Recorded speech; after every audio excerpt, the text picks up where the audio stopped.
Somewhere below 1,000 meters, in complete darkness, an animal the size of a school bus is descending through the Pacific Ocean at speed. It has not taken a breath in nearly an hour. It is not struggling, it is hunting.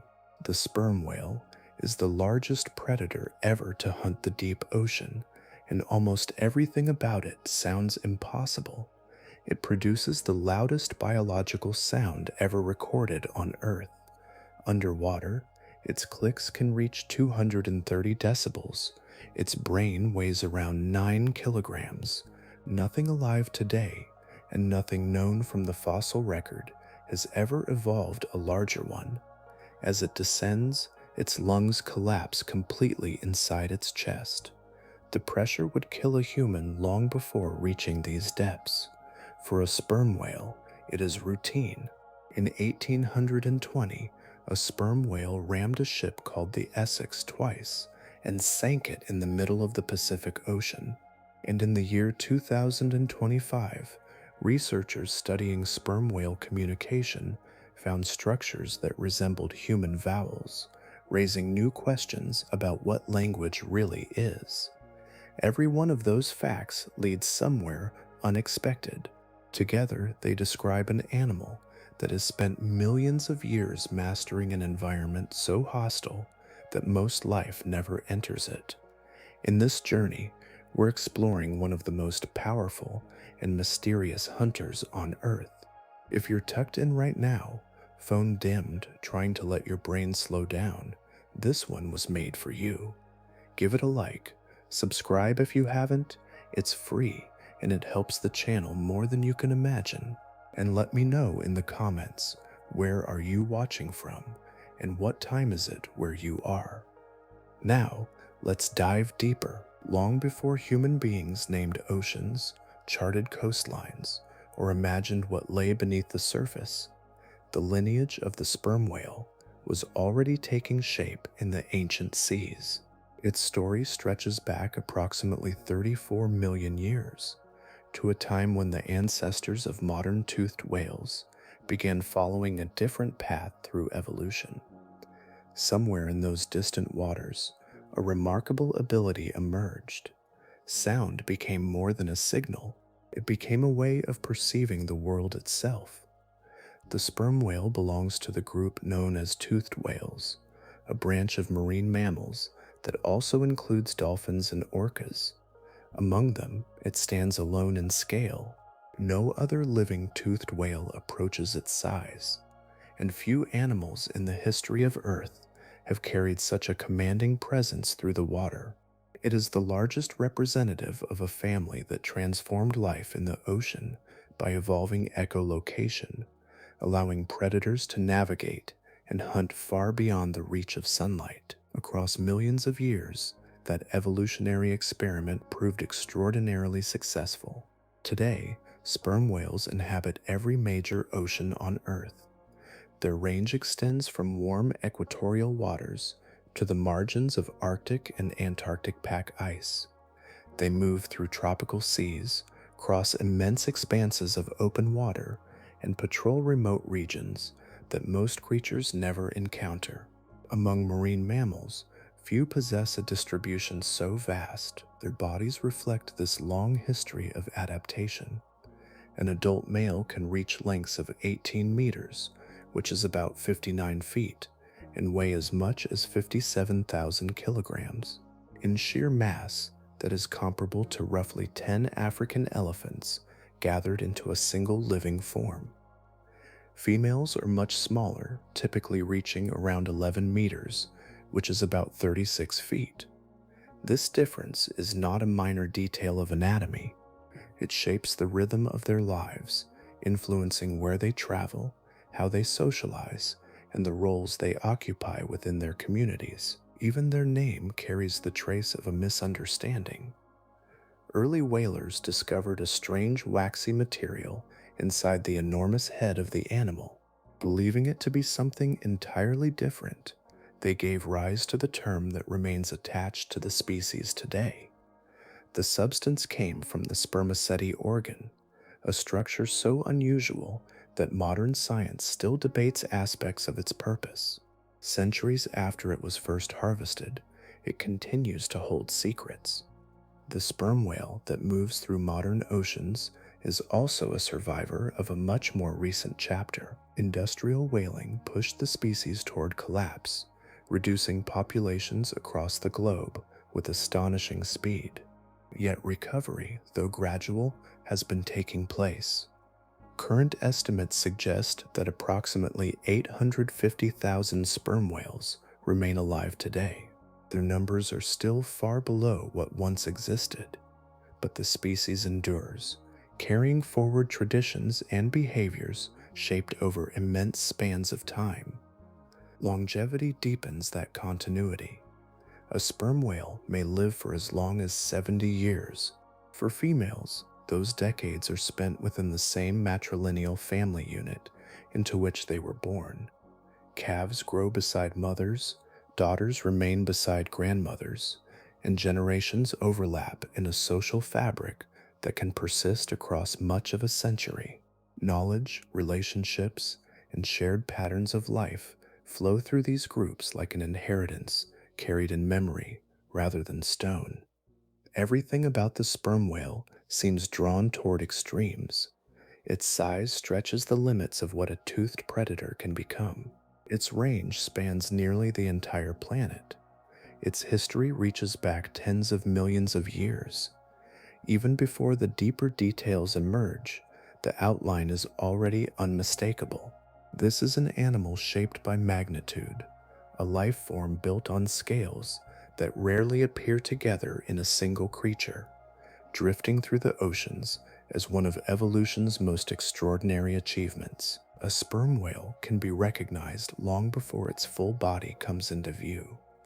The shape appears first, a vast rectangular mass moving through water with an assurance that feels ancient, as though millions of years have been spent refining not beauty, but purpose. Every contour of the animal reflects a single reality. This is a body built to pursue living things in a realm that resists life at every turn. The most striking feature is the head. In a large individual, it can account for nearly 1/3 of the animal's entire length. Nothing else among living toothed predators carries such a proportion. From a distance, the head seems almost impossibly large, a monumental structure attached to an already enormous body. Yet there is little excess here. Evolution rarely preserves weight without reason, especially in an environment where every movement carries an energetic cost. Beneath that massive front section lies a lower jaw, unlike the broad jaws of many marine hunters. It is narrow, elongated, and armed with a row of formidable teeth. Depending on the individual, there may be between 18 and 26 pairs.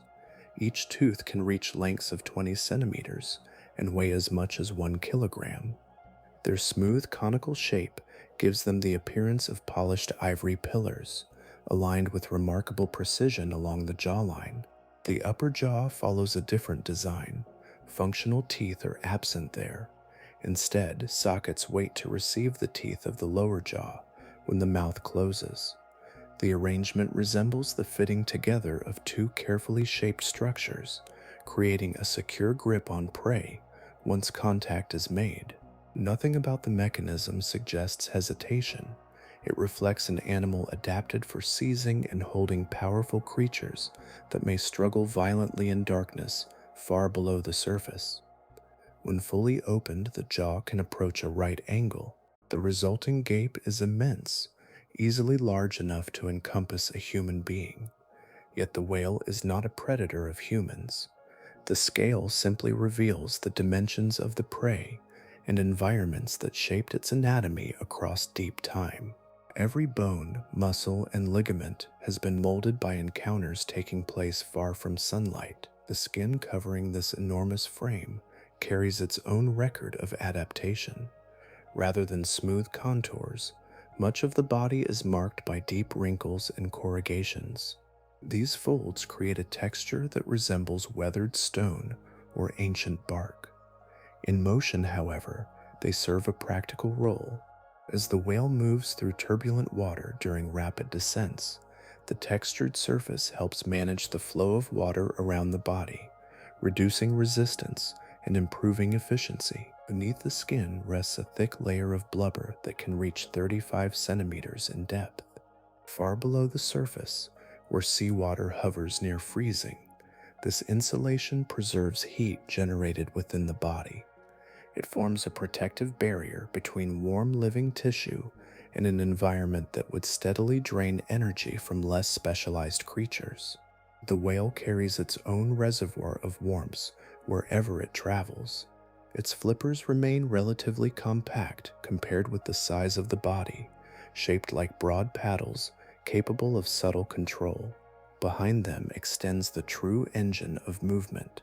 The immense tail flukes rise and fall through the water with measured power, generating the thrust required for long journeys and steep descents. Each movement transfers enormous force into the surrounding sea.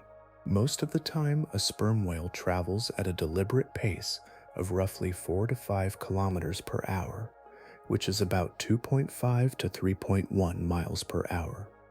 The motion appears effortless, conserving energy across great distances.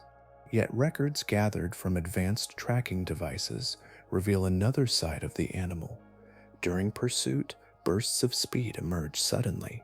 Sharp turns occur in complete darkness.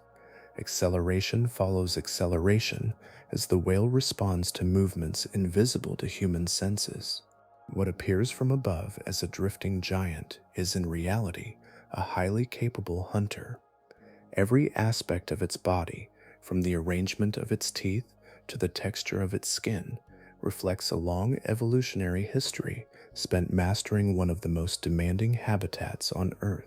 Inside the head of a sperm whale rests a structure so large and so unusual that for centuries people struggled even to describe it. Hidden beneath layers of skin, tissue, and bone is an immense reservoir unlike anything found in any other animal.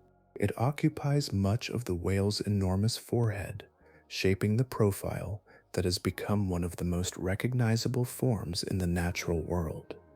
Yet despite generations of study, its full purpose remains only partly illuminated. This structure is known as the spermaceti organ.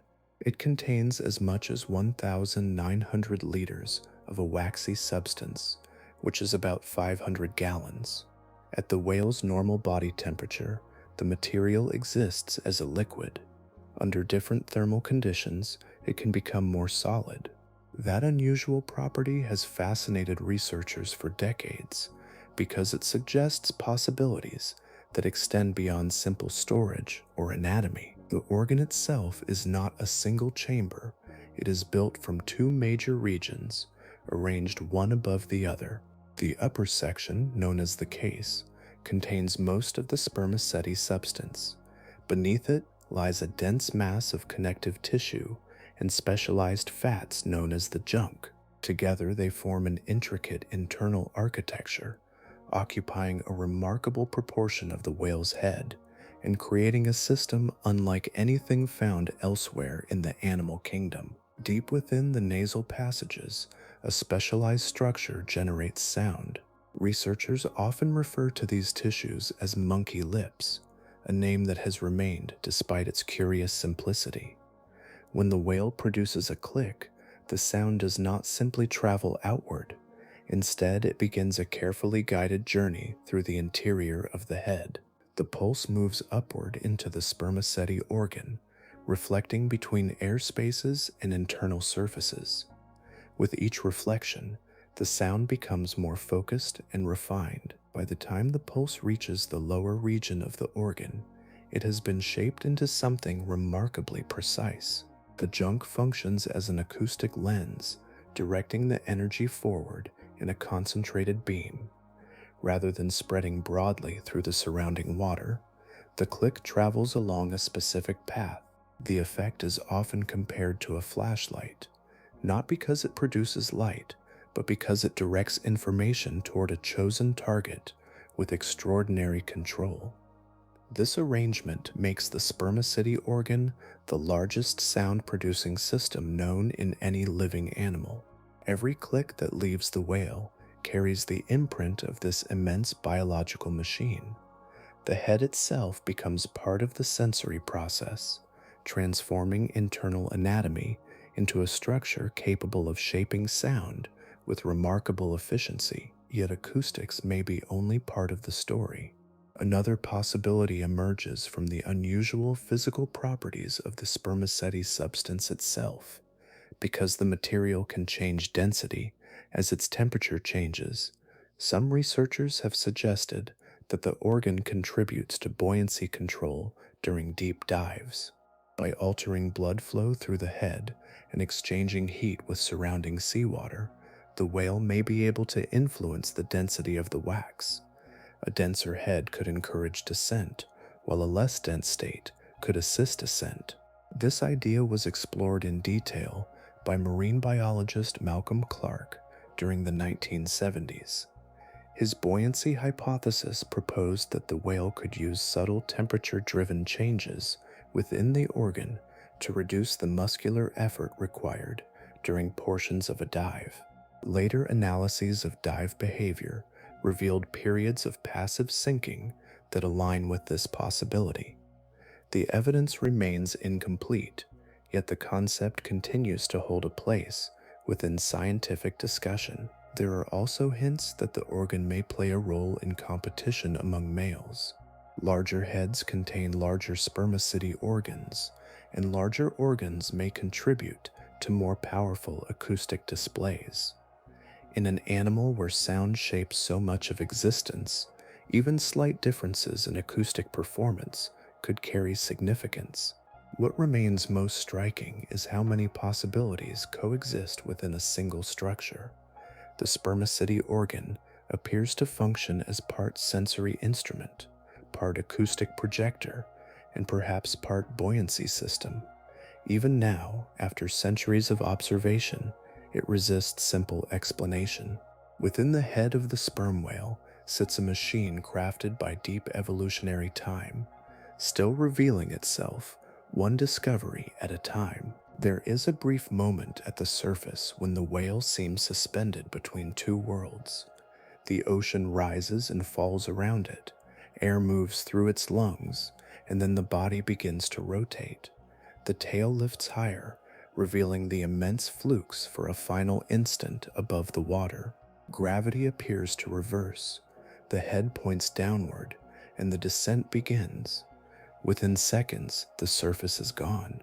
For a routine foraging dive, a sperm whale may travel to depths between 300 meters, which is about 984 feet, and 800 meters, which is about 2,625 feet.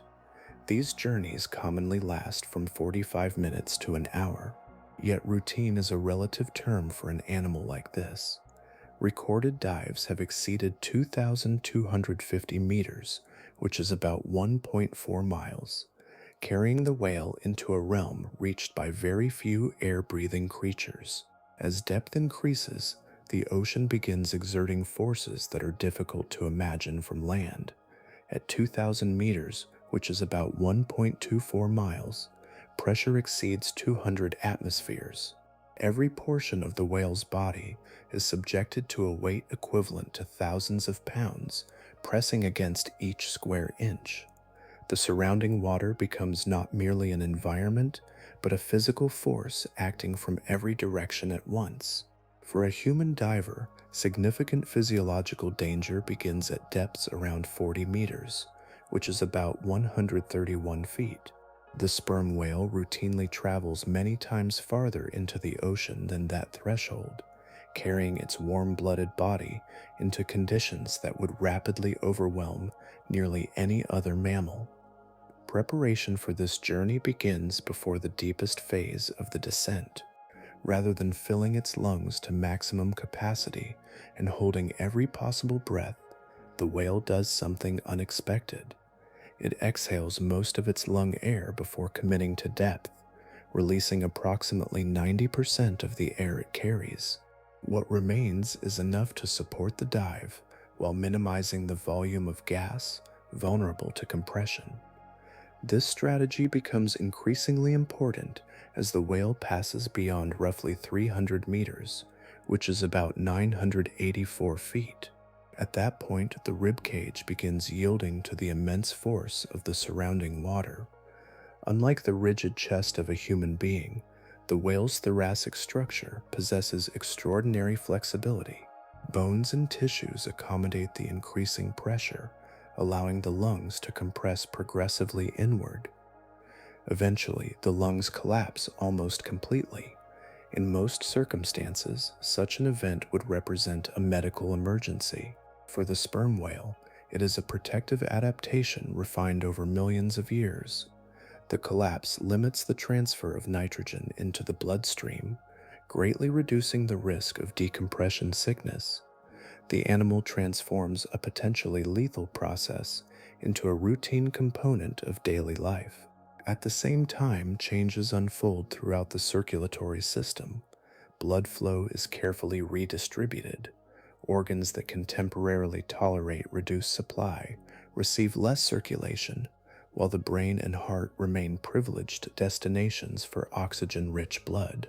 The body begins operating according to a hierarchy of necessity, preserving the systems most critical for survival while reducing expenditure elsewhere. The result resembles a controlled physiological retreat.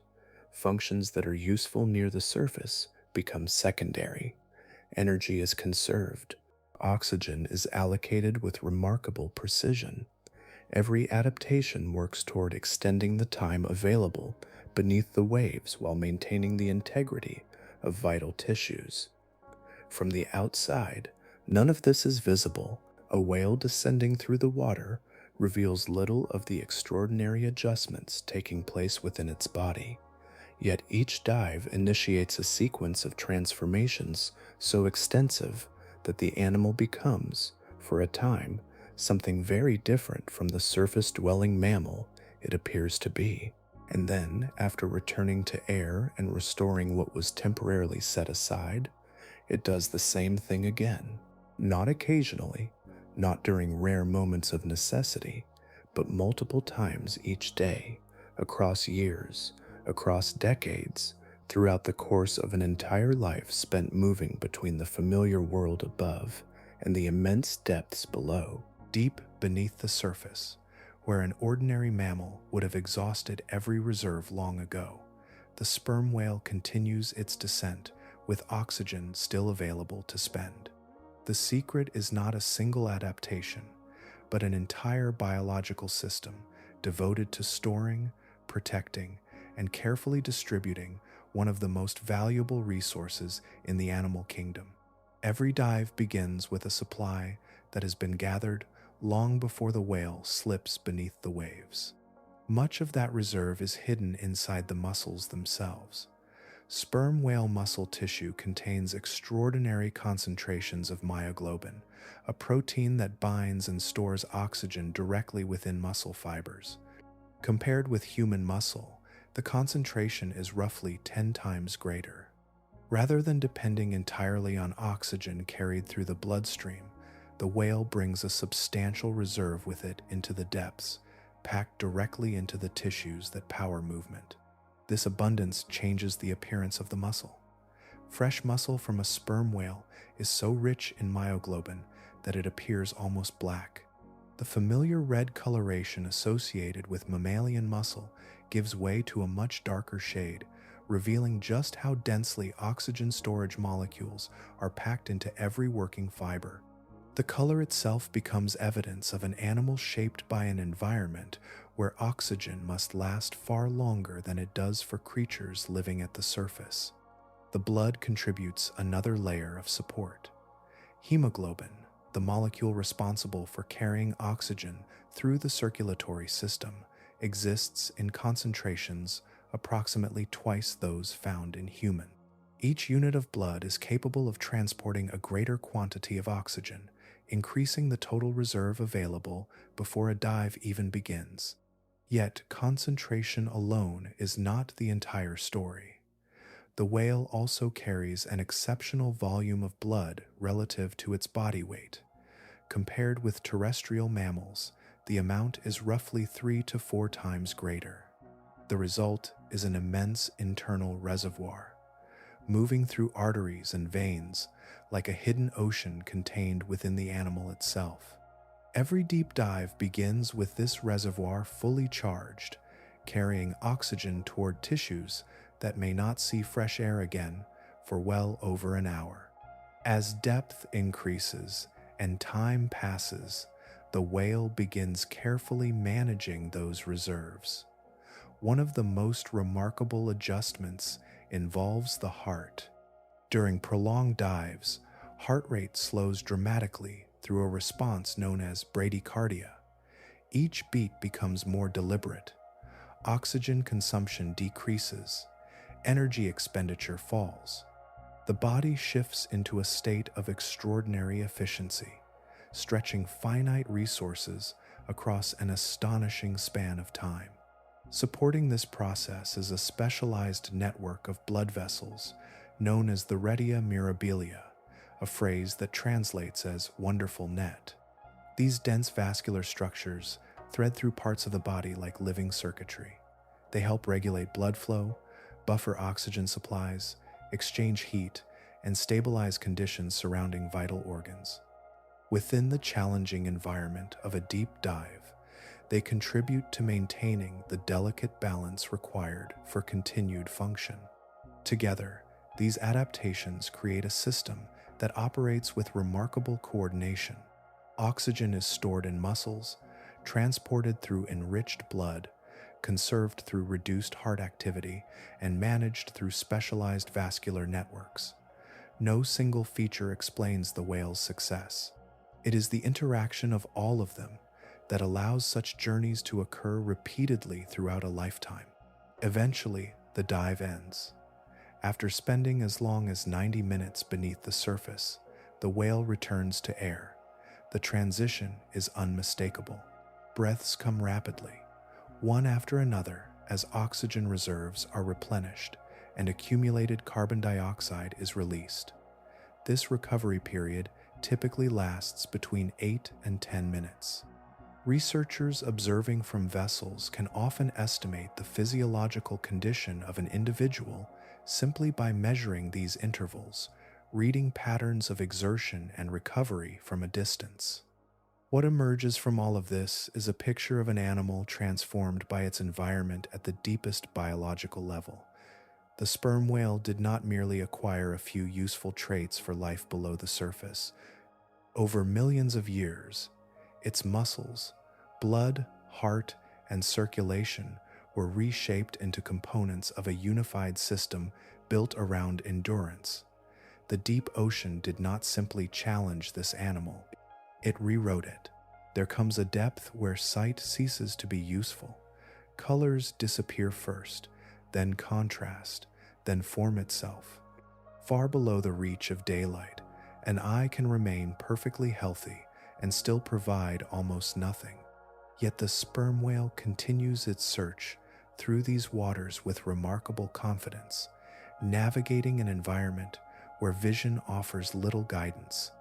For most animals, darkness limits possibility. For a sperm whale, it marks the beginning of a different sensory world. Below 200 meters, which is about 656 feet, sunlight no longer penetrates in meaningful amounts. Far deeper still, below 1,000 meters, which is about 0.62 miles, the ocean becomes a realm untouched by day or night.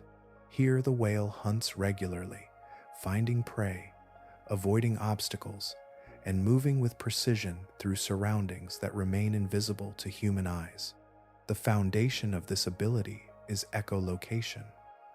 Rather than relying on reflected light, the whale relies on reflected sound. The surrounding ocean becomes a medium through which information travels in waves of pressure, carrying details about distant objects back to the animal that produced them.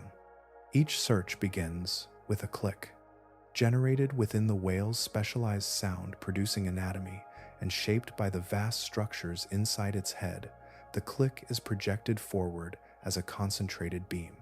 The pulse travels outward through the water, expanding across the darkness until it encounters something solid. A squid, a fish, a drifting object, or even the contours of the seafloor can interrupt its path. When that happens, a portion of the sound reflects backward. The returning echo follows a different route into the whale's body. Instead of entering primarily through the upper head, much of the information arrives through the lower jaw. This remarkable structure contains specialized fatty tissues capable of conducting vibrations efficiently. The echoes travel through these tissues and ultimately reach the inner ear, where the signals begin their transformation into perception. What returns is not a picture in the human sense. There are no colors, no shadows, and no horizons. Instead, the whale receives patterns of timing, frequency, and intensity. Tiny differences in these properties reveal extraordinary amounts of information. Distance can be estimated from the travel time of the echo. Shape influences how sound is reflected. Movement alters returning frequencies. Size changes the character of the reflected signal. From these fragments, the whale constructs a detailed representation of its surroundings. The process happens continuously, pulse after pulse, moment after moment. What emerges is often described as a three-dimensional map, though even that phrase struggles to capture the experience. The whale perceives volume, position, and motion through reflected pressure itself. Research tracking the movements and acoustic behavior of diving whales reveals that this process changes as a hunt develops. During the early stages, the whale emits powerful clicks spaced relatively far apart. These signals appear suited for detecting prey at considerable distances, scanning large volumes of water while conserving energy and processing capacity. As the whale approaches a target, the rhythm begins to change. The intervals between clicks shorten. What was once a measured sequence becomes increasingly rapid. Near the final stage of pursuit, the clicks accelerate into a dense burst, often described as a buzz or creak. The sound pattern becomes so rapid that individual pulses blur into a continuous stream of information. Studies using non-invasive tags attached to whales have shown a strong relationship between these rapid acoustic bursts and successful prey captures. Again and again, the transition from slower clicks to an intense buzz appears immediately before the moments when prey is taken. The precision of the system is extraordinary. Evidence suggests that sperm whales may distinguish between different species of squid while moving through darkness and changing depth simultaneously. The acoustic information available to them appears rich enough to support distinctions that seem almost impossible from a human perspective. It is tempting to compare this ability to vision or hearing, yet neither comparison fully succeeds. Echolocation occupies its own category of perception. The whale does not merely hear the ocean, nor does it see through sound. Instead, it experiences a world shaped by reflected pressure, where form and movement emerge from returning echoes, and where the boundaries of objects reveal themselves through the physics of water itself. Imagine a single pulse of sound moving through seawater with such intensity that it becomes more than a message. It carries information, certainly, but it also carries energy in a form that can be measured, felt, and studied as a physical force. This is the realm occupied by the sperm whale's click, one of the most extraordinary biological signals ever discovered. Measured at its source, a sperm whale click can exceed 230 decibels underwater. No other living animal is known to produce a louder biological sound.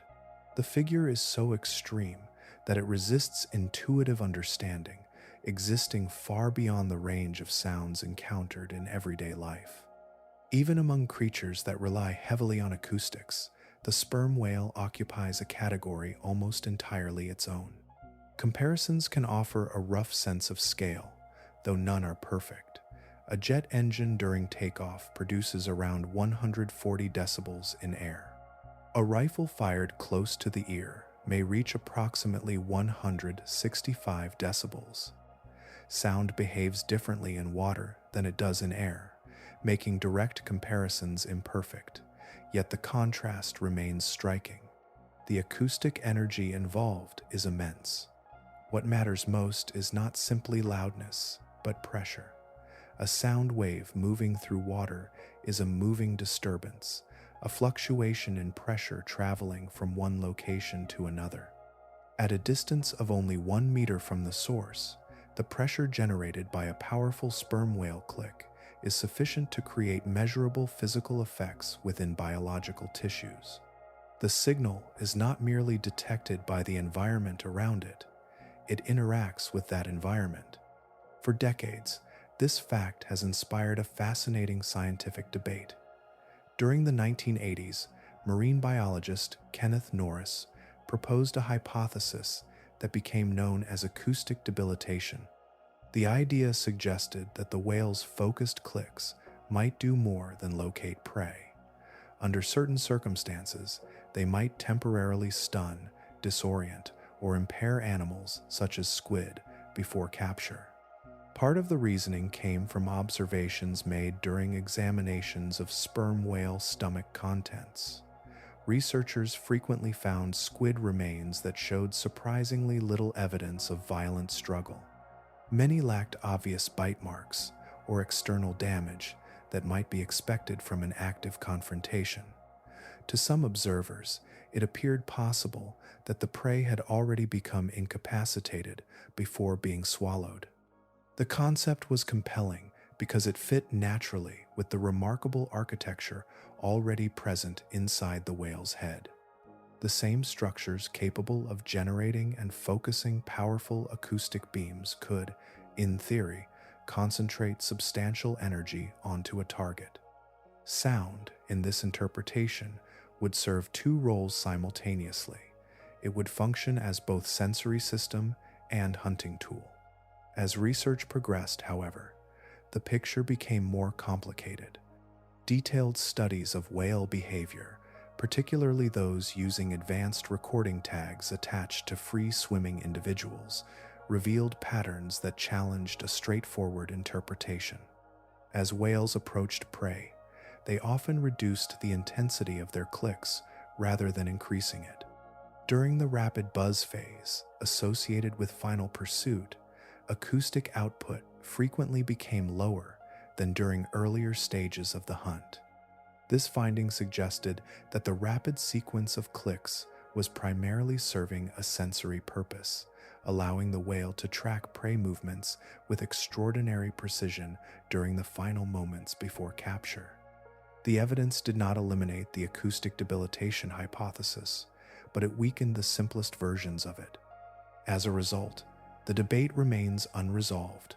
No definitive experiment has demonstrated that sperm whales use sound as a direct disabling weapon.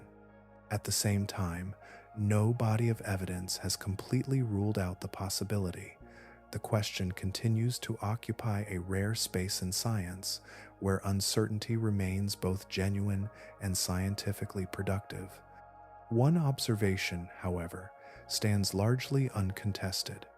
Human divers who have found themselves near actively clicking sperm whales have reported feeling the pulses physically within their bodies, particularly in the chest. The experience is often described not merely as hearing a sound, but as sensing a force passing through tissue. That distinction matters. The click of a sperm whale is not simply information traveling through water. It is information carried by power. Whether that power serves only perception or occasionally contributes to predation remains uncertain. The sound itself continues to move through the ocean as one of nature's most remarkable expressions of energy, a pulse that blurs the boundary between communication, navigation, and force. There are moments in natural history that no human eye has ever witnessed, not because they are rare, but because they unfold in places beyond ordinary reach. The hunt of a sperm whale belongs to that category. It happens regularly, every day, across the world's oceans, yet no person has ever stood beside it and watched the event unfold from beginning to end. The scene exists beyond direct observation, assembled instead from fragments left behind. Those fragments come from many sources. Acoustic recordings preserve the sounds. Electronic tags, attached to whales, record movement. Stomach contents reveal prey. Scars document encounters that ended in survival. Piece by piece, researchers have reconstructed a process that remains hidden while becoming increasingly understood. The story often begins with descent. As the whale moves deeper into the water column, its behavior follows a pattern visible within tracking records. Movement remains steady and controlled. Acoustic pulses emerge at measured intervals, projecting information into the surrounding darkness. The whale appears to be searching, gathering details about a world that remains inaccessible to sight. Then something changes. Data collected from suction cup tags frequently reveals abrupt shifts in movement. A previously smooth descent becomes momentarily irregular. Speed increases, direction changes sharply. The whale may twist, accelerate, or alter course within seconds. At the same time, its acoustic behavior transforms. Slower clicks give way to a dense, rapid sequence of signals. Researchers often refer to these episodes as buzzes, brief bursts of intense sensory activity concentrated around a single target. Within dive records, these moments are frequently associated with what scientists call jerk events. The term refers to sudden changes in acceleration recorded by instruments attached to the whale's body. Again and again, these events appear alongside rapid acoustic bursts, creating a pattern strongly associated with prey capture attempts. What follows is often brief. A burst of activity occurs, then movement settles once more. The whale resumes its search, continuing through the depths until another target is detected. During a single foraging dive, this sequence may repeat multiple times. Search, pursuit, capture, attempt, recovery. The pattern unfolds again and again before the whale eventually begins its return toward the surface. The animals being pursued are among the most specialized inhabitants of the deep ocean. Giant squid drift through immense volumes of water beyond the reach of sunlight. Colossal squid occupy even more remote regions. Large, deep-sea fish move through darkness, shaped by pressures and temperatures unfamiliar to life nearer the surface. Some sharks spend their lives in depths that shield them from most predators. For countless species, depth itself serves as protection. Distance from the surface creates refuge. Conditions become increasingly difficult for animals dependent on air, light, or warmth. Many deep ocean creatures evolved within this refuge, occupying environments where comparatively few hunters can follow. The sperm whale is one of the exceptions. Its adaptations allow it to enter regions that function as sanctuaries for other animals. The boundaries that protect prey from surface predators provide little security against a hunter capable of descending directly into their habitat. The geography of safety changes when the predator is willing and able to travel wherever the prey lives. Evidence also suggests that hunting is not always an entirely solitary activity. Observations from equatorial populations indicate that female sperm whales may sometimes cooperate while foraging. Family groups have been documented displaying behaviors consistent with coordinated prey management, potentially influencing the movements of prey before individuals begin deeper dives. The details remain under study, yet the possibility fits within the broader social complexity already known from these animals. What the encounter feels like from the prey's perspective remains unknowable. The final moments of a squid or fish exist beyond direct testimony. Only physics offers clues. A moving body, a series of approaching pressure waves, information arriving through water faster than any visual warning could travel. Then the record ends. The whale continues on, carrying the evidence of the hunt only within its movements and the subtle signatures left behind in data. Far below the surface, in a world that still conceals much of itself, the oldest drama in nature unfolds again and again, reconstructed from traces, understood through patience, and written into the depths one pursuit at a time. Long after a wound has healed, the body remembers. Across the skin of an adult sperm whale, memory remains visible in pale lines, circular impressions, and intricate patterns etched into flesh by encounters that occurred far beyond human observation. These marks travel with the animal through decades of life, accumulating slowly until the body itself becomes an archive. Almost every mature sperm whale carries scars. Some appear as neat circles pressed into the skin. Others form rings, crescents, or elongated tracks stretching across the head and flanks. Together they create a landscape of old encounters, each mark left by creatures that spend their lives in the same remote depths. The source of these injuries is remarkably consistent. Giant squid and colossal squid leave signatures that can be recognized long after the moment of contact has passed. The circular patterns originate from powerful suction cups lining the squid's arms and tentacles. In giant squid, these structures grip with tremendous force. In colossal squid, they become even more formidable. Their suckers contain sharp, serrated edges resembling rings of tiny teeth. When pressed against the skin of a whale during a struggle, they leave impressions that can persist for years. Some whales bear only a scattering of these marks, others carry entire constellations of them. Researchers have documented individuals whose heads, shoulders, and sides are covered with overlapping scars, evidence of repeated encounters accumulated across a lifetime. Each mark records a moment when predator and prey met in conditions that remain largely inaccessible to direct study. Because those encounters occur so deep beneath the ocean's surface, the scars possess unusual importance. They are among the only physical records available from battles taking place in a world that human observers rarely enter. Cameras reach only limited portions of that realm. Direct observation remains exceptionally rare. Yet the skin of a sperm whale returns from those depths carrying evidence that cannot be disputed. The relationship between whale and squid stretches far back into evolutionary history.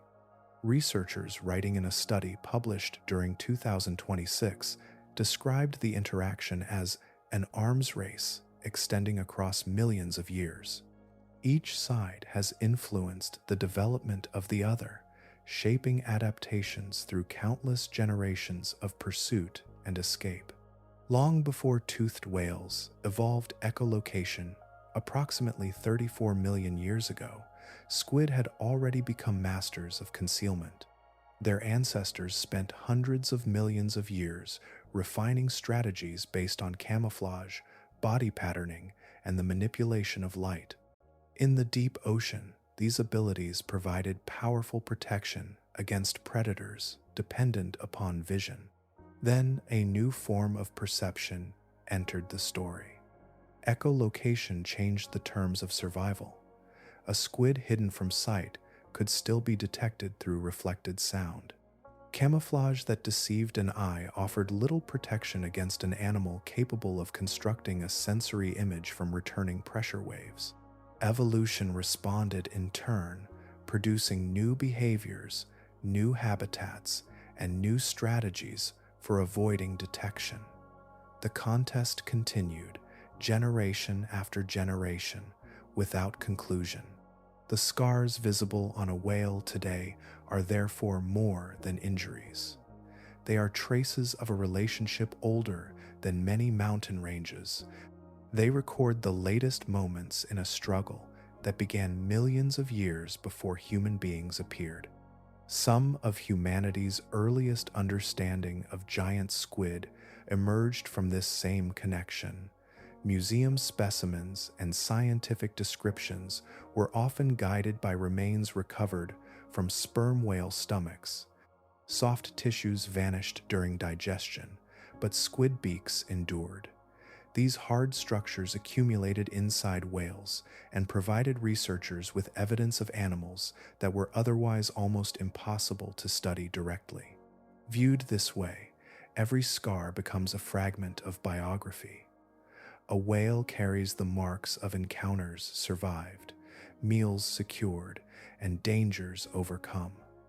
The skin preserves details that memory alone cannot hold. Year after year, new lines join old ones, creating a living record written across the body. What remains absent from that record is equally revealing. The scars belong to whales that returned. They belong to survivors. The encounters that ended differently leave little evidence behind. In the deep ocean, loss rarely remains visible. A struggle that ends in failure often disappears into the vastness below, leaving no witness, no trace, and no story except the scars carried home by those that endured. The deep ocean offers few opportunities, and life gathers where those opportunities become concentrated. Along submarine slopes, near abyssal trenches, and in places where currents collide and lift nutrients from the darkness below, vast communities of animals assemble around invisible rivers of food. Sperm whales move through this hidden geography with remarkable consistency, returning again and again to regions where prey accumulates in abundance. Popular imagination often links them almost exclusively with giant squid. The association is understandable. Giant squid have become the emblematic opponent, their scars written across whale skin and their remains preserved within whale stomachs. Yet the daily menu of a sperm whale is far broader, shaped not by legend but by opportunity. For females, that opportunity is dominated by squid. Throughout much of their lives, they feed primarily on cephalopods, inhabiting the waters beneath their family ranges. Giant squid may appear among these prey, but more often the catch consists of numerous smaller species that inhabit the middle and deep layers of the ocean. These animals gather in dense concentrations, rising and sinking through the water column in vast migrations that unfold beyond the reach of sunlight. The whale moves through these living layers with practiced efficiency. A single dive can bring encounters with many different squid species, each occupying its own narrow ecological niche. Some drift near underwater slopes. Others remain suspended over open depths. Together they form a dependable source of energy for animals whose lives depend upon repeated descents into darkness. Male sperm whales follow a different path. As they mature, they travel into colder waters at higher latitudes, entering ecosystems where the available prey becomes more diverse. There, the menu expands dramatically. Deep water fish become increasingly important. Sharks, rays, skates, cod, hake, and numerous bottom-dwelling species appear among the remains recovered from stomach examinations. Many of these animals rely upon depth itself as protection. Far below the surface, they exist beyond the reach of most marine predators. For countless generations, distance from sunlight has functioned as a defensive barrier. Yet, for a sperm whale, depth is not a barrier at all. It is simply the place where dinner waits. Researchers have documented adult males containing the remains of sharks, including species that occupy commanding positions within their own environments.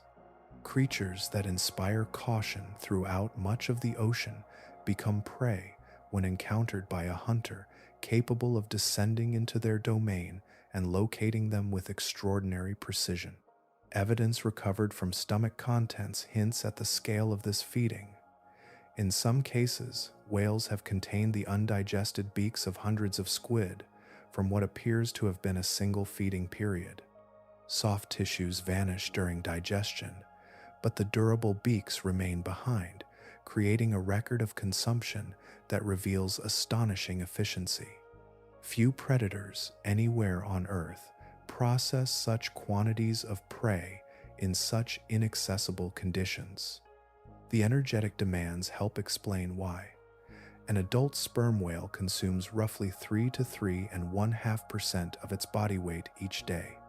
For a large male weighing many tens of thousands of kilograms, that requirement can approach 1,500 kilograms of prey within a single day. The amount is difficult to visualize, yet every dive contributes to meeting that immense demand. Such feeding is rarely random. Oceanographic studies suggest that sperm whales concentrate their hunting efforts near regions where opposing currents converge and nutrients accumulate.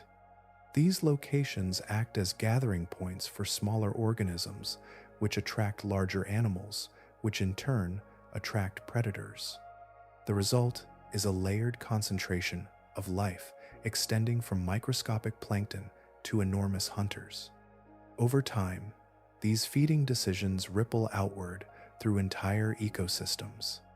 When multiplied across an estimated population of roughly 850,000 animals, the total volume of prey consumed becomes extraordinary. Squid, fish, sharks, and countless other deep-water species all participate in a vast exchange of energy mediated by the movements of sperm whales. Seen from this perspective, the whale is more than a solitary hunter moving through darkness. It becomes a living current within the ocean itself, carrying energy from one depth to another, linking distant food webs through appetite, movement, and survival. Each descent contributes to a process so large that it helps shape the structure of life far beneath the waves. The ocean does not stand still. Beneath the changing surface, beneath storms and seasons and shifting currents, entire landscapes of life are constantly rearranging themselves. Vast layers of prey drift, gather, disperse, and reform according to patterns that are largely invisible from above. Sperm whales move with these changes, following pathways that exist not on maps, but within the living structure of the sea itself. A whale may vanish beyond the horizon and not return for months, yet its journey is rarely random. It is responding to changes unfolding far below the surface, where temperature, current strength, nutrient movement, and prey abundance create moving corridors of opportunity. The ocean becomes a dynamic mosaic, and the whale learns to read it with remarkable precision. Research published in the journal Movement Ecology during the year 2024 offered a glimpse into this hidden movement. Drawing upon decades of passive acoustic monitoring across the northeastern Pacific Ocean, researchers compared the presence of male sperm whales with changing oceanographic conditions. The patterns revealed strong evidence that migrations were closely aligned with fluctuations in deep-water food availability. Rather than wandering across immense distances without purpose, the whales appeared to be tracking the shifting distribution of prey through time. Many marine predators follow visible signs. Seabirds gather around schools of fish. Surface-feeding whales seek seasonal blooms of productivity.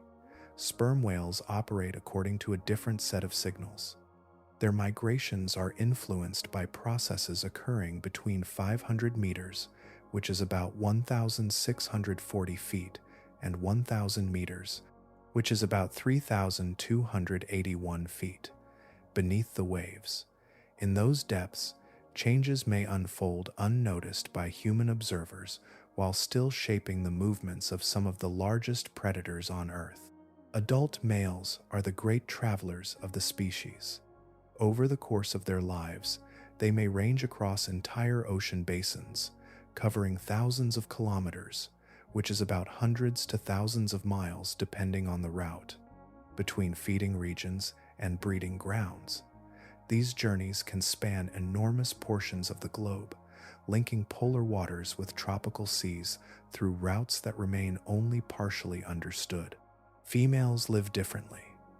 Most remain within warmer, tropical, and subtropical regions, where family units have occupied familiar waters for generations.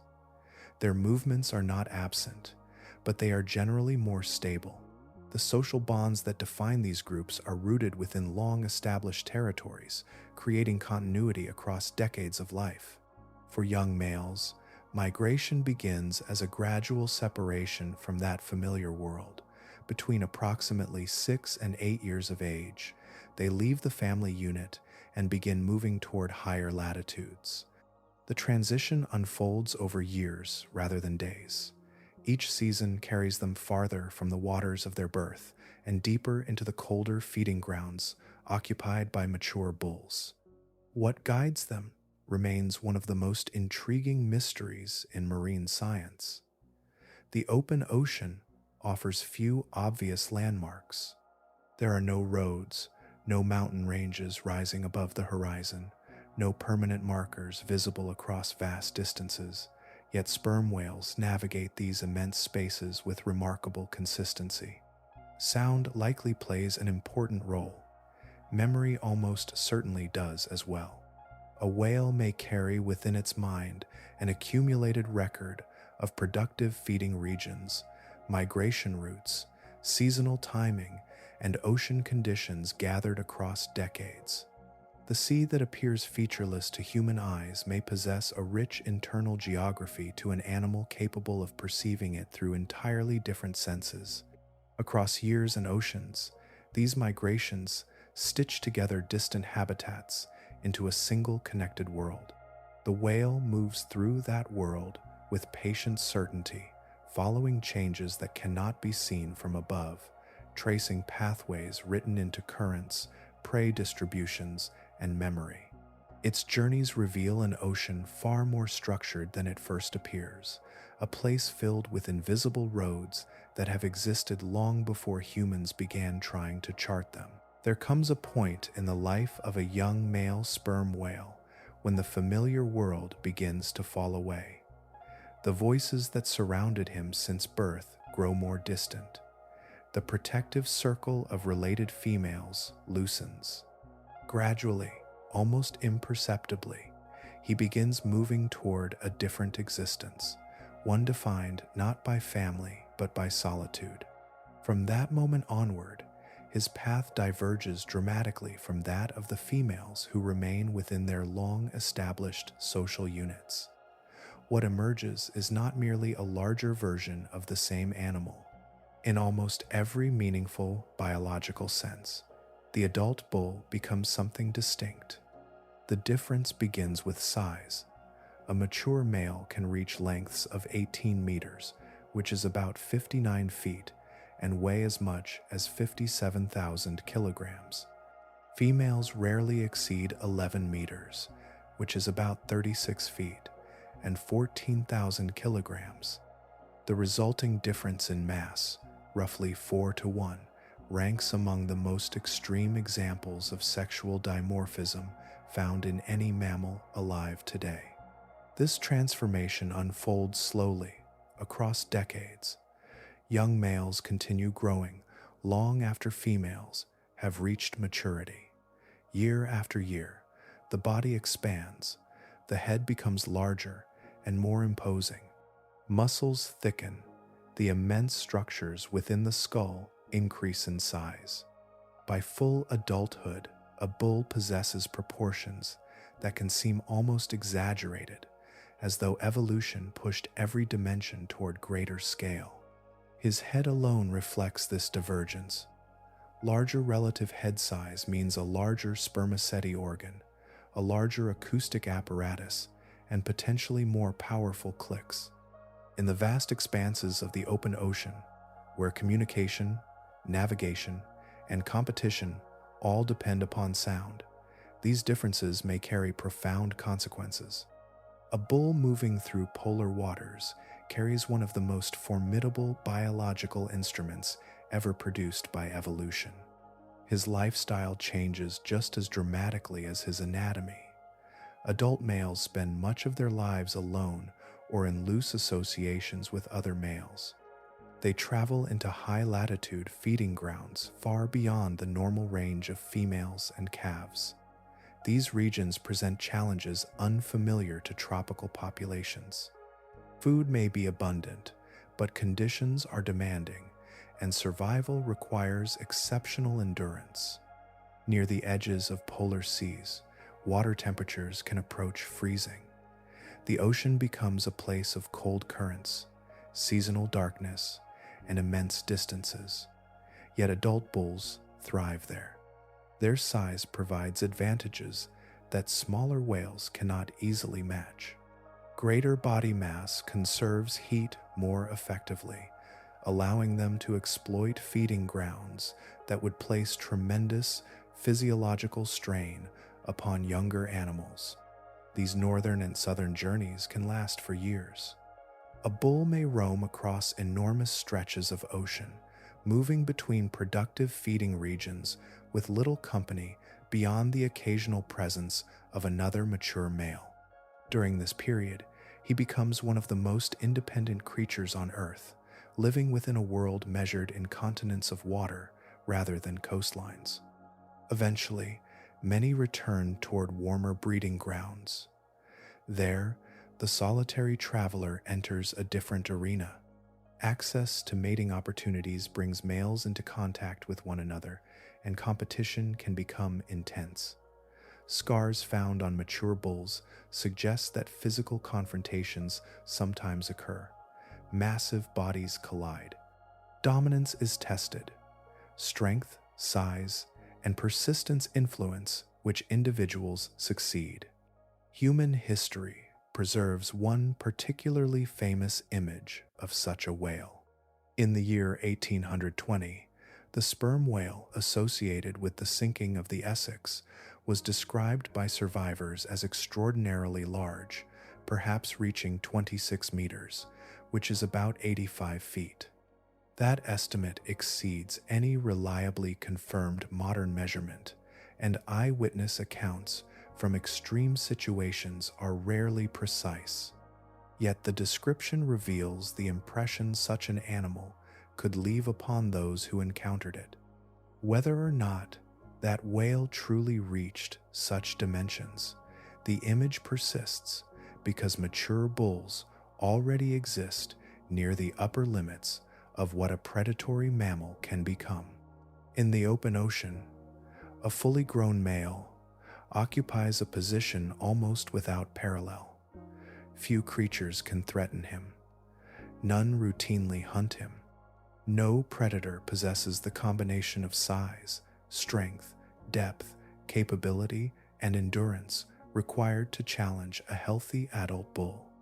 Far from shore, beneath waters that stretch beyond the horizon in every direction, he moves through an environment where dominance is not declared. It is simply the natural consequence of becoming one of the largest and most capable hunters the planet has ever produced.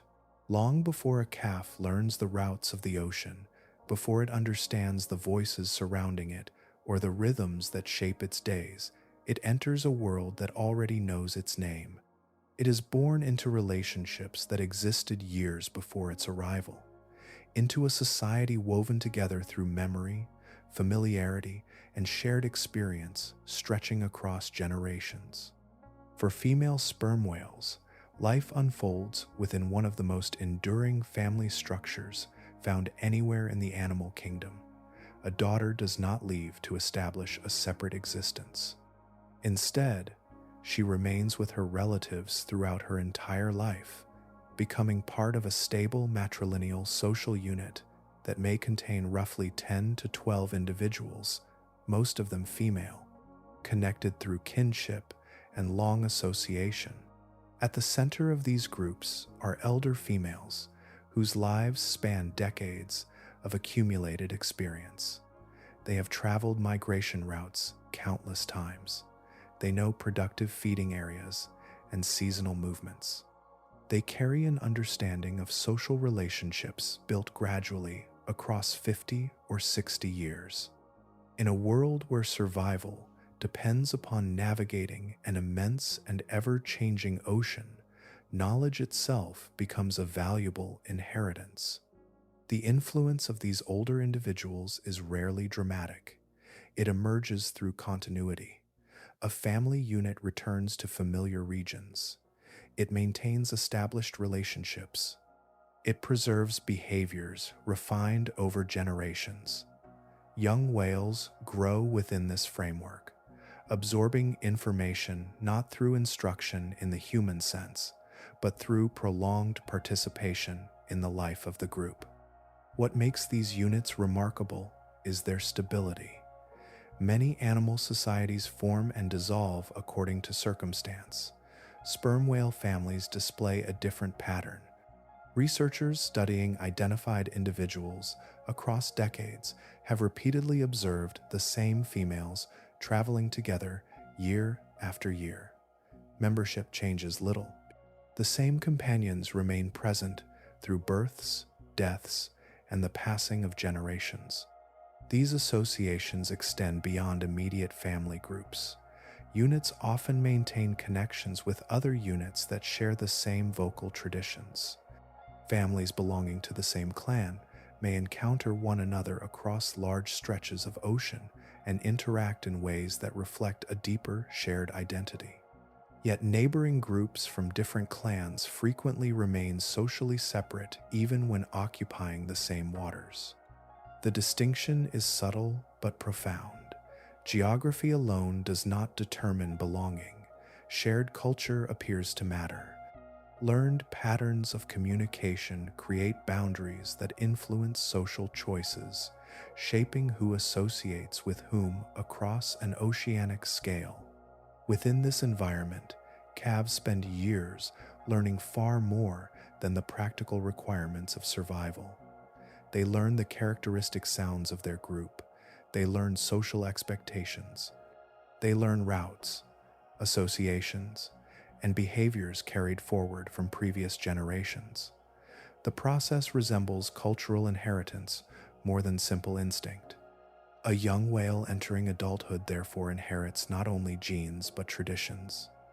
The ocean it experiences is filtered through knowledge accumulated by mothers, grandmothers, aunts, and older companions. Each generation becomes both student and teacher, participating in a cycle that may continue for decades. The structure bears a striking resemblance to some of the most socially complex societies on land. Elephant families preserve knowledge through elder matriarchs. Certain primate communities maintain intricate social bonds across lifetimes. Human extended families often transmit identity through relationships, memory, and shared history. Sperm whale societies display echoes of these patterns, despite evolving in a completely different environment. What remains most intriguing is how much of this social world exists beyond direct observation. Researchers can document associations, vocal exchanges, and movement patterns. They can track individuals and map relationships, yet the internal experience of belonging to one of these groups remains largely hidden. A female may spend decades surrounded by the same companions. She may recognize individuals across years of separation. She may respond differently to familiar voices than to unfamiliar ones. She may carry memories of animals long gone and relationships formed in youth. Science increasingly reveals evidence of these possibilities, while their deeper significance remains difficult to measure. Seen from the surface, a family unit appears as a cluster of whales moving together through open water. Beneath that simple image lies a society built from recognition, continuity, and shared history. It is a community sustained not merely by proximity, but by relationships that endure across the span of an entire lifetime. Across vast reaches of open ocean, family groups may pass one another without joining, even when feeding grounds overlap and travel routes intersect. The separation is not created by distance, geography, or physical barriers. It emerges from something far less tangible, carried not in currents or coastlines, but in patterns of sound exchanged between generations. Among sperm whales, social communication includes distinctive sequences known as codas, brief arrangements of clicks produced in recognizable rhythms. Unlike the powerful signals used to examine the deep ocean during hunts, these sounds belong to a different realm of life. They are social rather than predatory, directed toward companions rather than prey. A coda may contain as few as 3 clicks or as many as 12, yet within those compact sequences lies information that researchers have spent decades attempting to understand. What first appeared to human observers as repetitive noise gradually revealed unexpected structure. The timing between clicks was not random. Certain patterns appeared again and again within the same groups. Calves learned them. Adults repeated them. Entire families maintained characteristic styles that persisted through years of observation. The deeper scientists listened, the more the sounds resembled a cultural tradition rather than an inherited reflex. Research led by Hal Whitehead and Luke Rendell in the waters surrounding the Galapagos Islands brought this hidden world into sharper focus. Studying thousands of recorded vocalizations, they identified major acoustic traditions shared across large populations. Some groups consistently produced rhythmic patterns that became known as regular codas. Others favored arrangements marked by an additional concluding click separated by a distinctive pause, a style described as +1. Families remained remarkably faithful to their own pattern, preserving it across generations. These traditions extend far beyond a single family. Researchers describe larger social groupings called vocal clans, collections of related family units distributed across enormous portions of an ocean basin. Members of a clan share a common acoustic identity, recognizable through their preferred coda patterns. A clan may contain thousands of individuals, most of whom will never meet directly, yet they remain connected through a shared cultural signature carried in sound.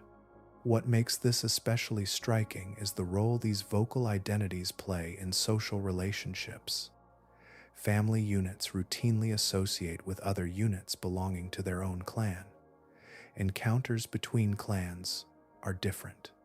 Even when occupying the same waters and encountering one another repeatedly, groups from separate clans generally maintain social distance. The distinction cannot be explained by biology alone. The whales are physically capable of mixing. Instead, association appears guided by learned cultural affiliation. Within each family, communication becomes even more intricate. Evidence suggests that certain codas may function as markers of individual identity. Particular click patterns appear linked to specific whales, repeated consistently enough to hint at a role similar to names. Although human language provides only an imperfect comparison, the possibility remains remarkable. A whale may not simply recognize a familiar voice. It may recognize a familiar individual through an established acoustic pattern maintained across years. The durability of these traditions is equally extraordinary. Long-term studies have documented coda repertoires remaining stable for at least 3 decades. This means that young whales entering the world today can inherit acoustic traditions already used by mothers, grandmothers, and older relatives many years earlier. The sounds endure even as individuals come and go, carried forward through learning rather than genetics. Seen from the surface, a pod drifting across open water reveals little of this complexity. Beneath that calm exterior exists a network of shared knowledge, inherited customs, and collective identity. The clicks passing between companions are more than communication. They are continuity. They are memory made audible, preserved across generations, allowing whales separated by immense distances to remain part of the same cultural world. Like distant bells carried across an unseen horizon, the clicks pass from whale to whale through water that remembers every vibration. For decades, researchers listening to these exchanges believed they had identified the basic architecture of sperm whale communication. Codas, those compact sequences of social clicks, appeared to function primarily through rhythm. The spacing between sounds, the number of clicks, and the timing of their delivery seemed to carry identity, affiliation, and group membership.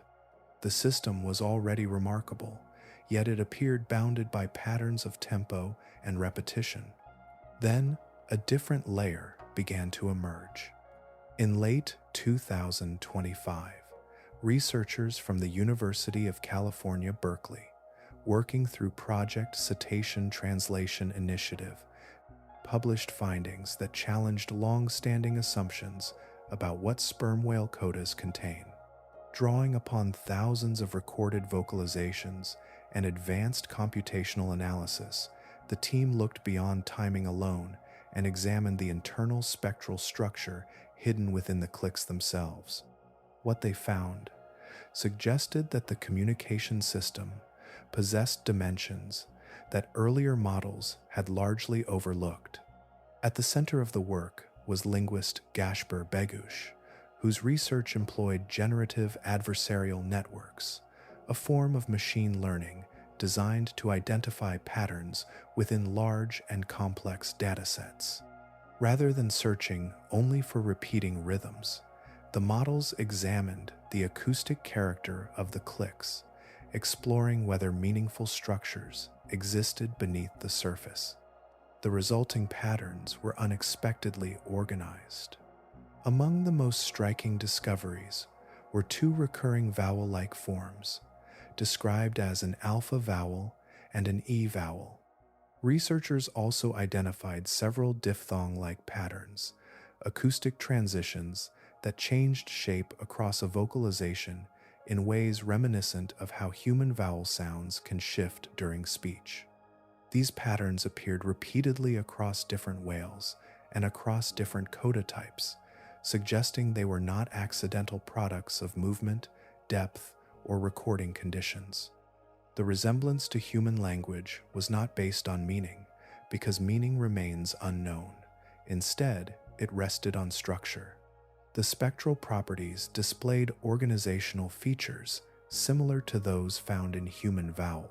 Begusch noted that the correspondence was close enough that familiar human letters could be used as descriptive labels for the patterns. Even more surprising, the mechanisms believed to generate these sounds appeared to mirror certain principles found in human vocal production, a parallel few researchers had anticipated before the analysis began. The implications drift outward through the field of marine science like expanding circles on still water. Earlier interpretations often treated codas as something closer to a rhythmic code, where timing carried most of the information. The new findings suggest a richer system, one in which timing and spectral structure combine into a more intricate acoustic fabric. A coda may contain not only a recognizable rhythm, but also additional layers of organization embedded within each click sequence. Project CETI Translation Initiative itself reflects the scale of the challenge. Founded in 2020, it brings together marine biologists, roboticists, linguists, cryptographers, engineers, and artificial intelligence researchers in a shared effort to understand sperm whale communication. During 2025, the project advanced new drone-based tagging methods that allowed non-invasive placement of acoustic recording devices on free-swimming whales from the air, reducing disturbance while expanding the quantity and quality of data available for study. Yet, for all the sophistication of the technology, the central mystery remains intact. Researchers can identify recurring structures.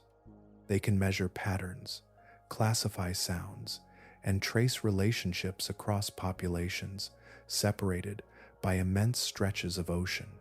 They can demonstrate that the communication system is more elaborate than previously imagined. What they cannot yet do is translate.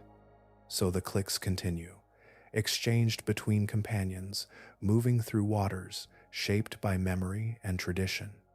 The discoveries of 2025 did not provide a dictionary. They revealed something perhaps even more profound. Beneath rhythms already known, another layer had been present all along, waiting for someone to learn how to listen. Within the vast architecture of the whale, hidden behind bone, oil, blood, and memory, rests a structure unlike any other ever produced by life on Earth. It does not announce itself through speed or strength. It leaves no mark upon the water above. Yet every migration route remembered, every family bond maintained, every echo interpreted from the depths passes through this remarkable organ. The sperm whale possesses the largest brain known from any animal that has ever lived. Weighing roughly 8 to 9 kilograms, it is many times heavier than the average human brain, which weighs about 1.4 kilograms. In absolute terms, no rival approaches it. Not the elephant wandering across continents, not the great apes of tropical forests, not the dolphins that move through coastal seas. The scale alone invites attention, though size by itself does not reveal the whole story. Beneath the protective layers of the skull lies a neocortex that is heavily folded and extensively developed. The intricate ridges and valleys increase the available surface area, allowing greater complexity to be packed within a limited volume. Across the mammalian world, such folding is often associated with advanced information processing, social awareness, learning, and flexible behavior.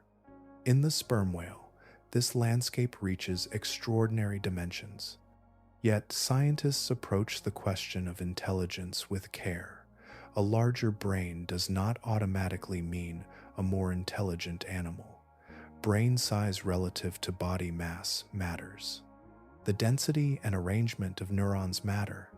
The ways different regions communicate with one another matter.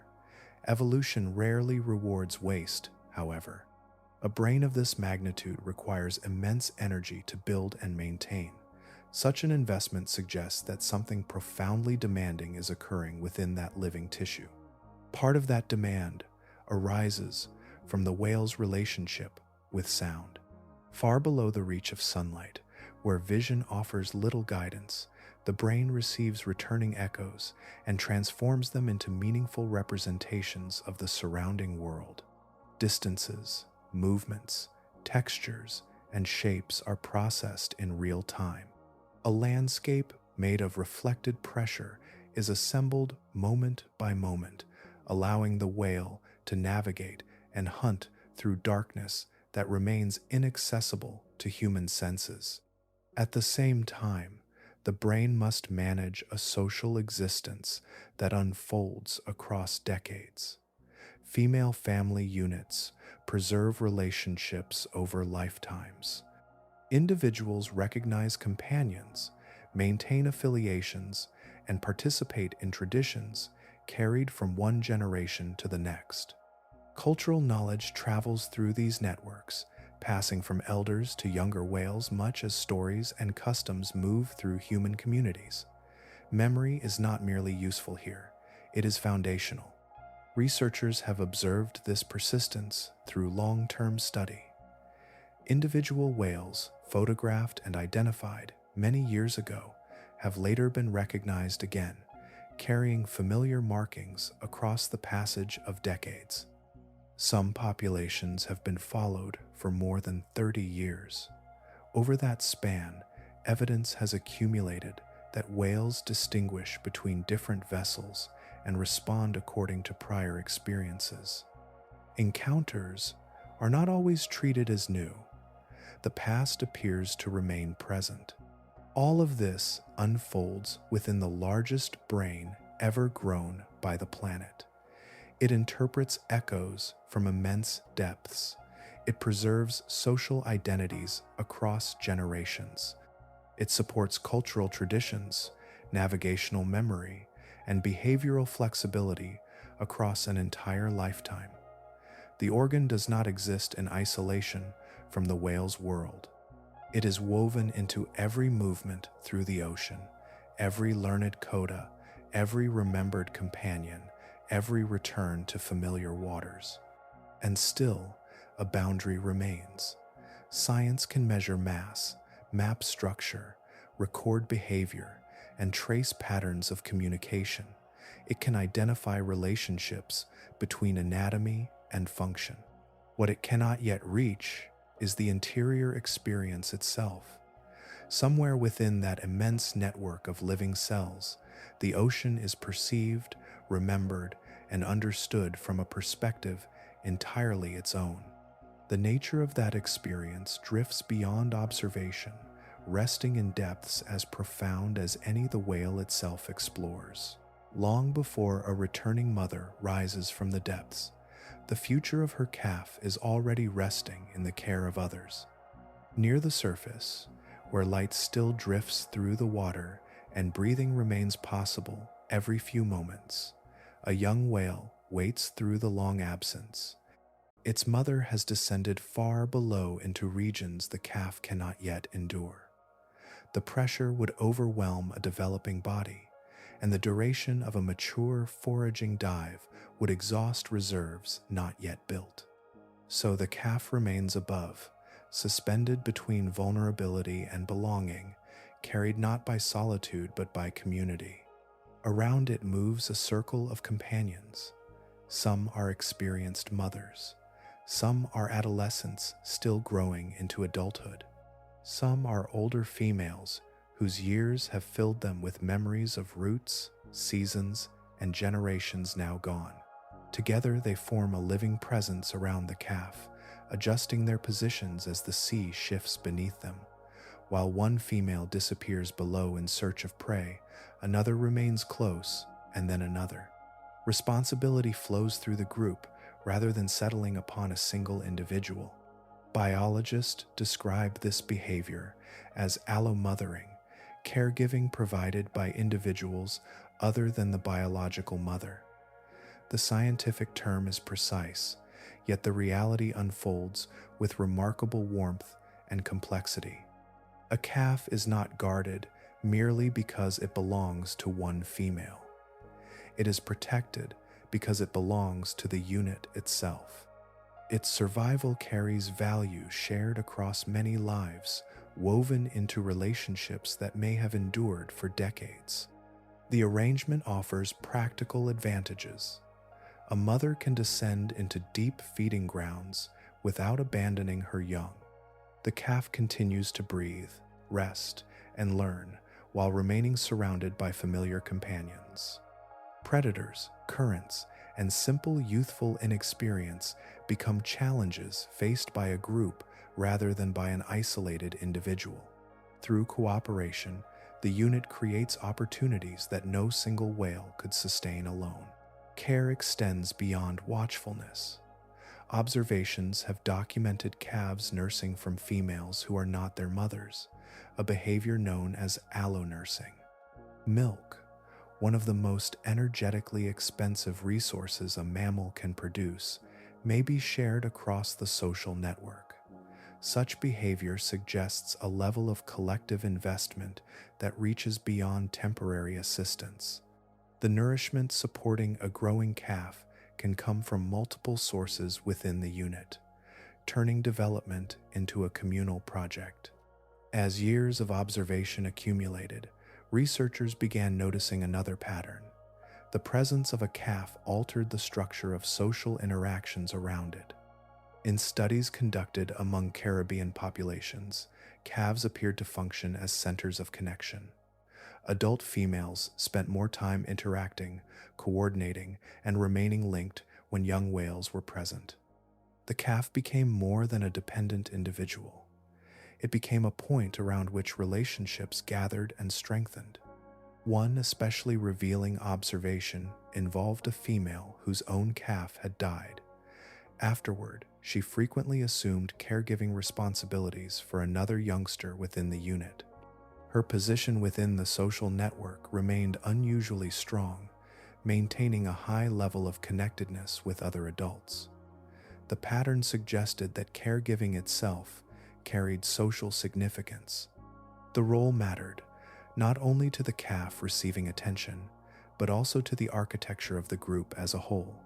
Beneath these observations lies a broader story written across immense spans of time. Generation after generation, knowledge has survived because young whales were protected long enough to inherit it. Migration routes, vocal traditions, social bonds, and the accumulated experience of elders all depend upon calves reaching maturity. The unit safeguards not only a body, but a future memory. And so, while a mother hunts far below, another female drifts nearby. A calf surfaces for breath. An elder remains close. An adolescent learns by watching. Across the water, responsibility passes gently from one whale to another, sustained by customs older than recorded human history, refined across tens of millions of years, and carried forward through a village that rises and falls together with every breath, not with a cry, nor with a visible marker upon the sea, but with an absence, a place where a familiar voice no longer answers. The shape of loss enters the lives of sperm whales. Across vast stretches of ocean, researchers have recorded moments that seem to slow the ordinary rhythm of a family unit. Feeding pauses, travel changes. Individuals remain near a body that no longer moves, as though something essential has not yet released its hold. A study published in the Journal of Mammalogy in 2016 gathered reports from 3 oceans and 7 species of toothed whales, including sperm whales.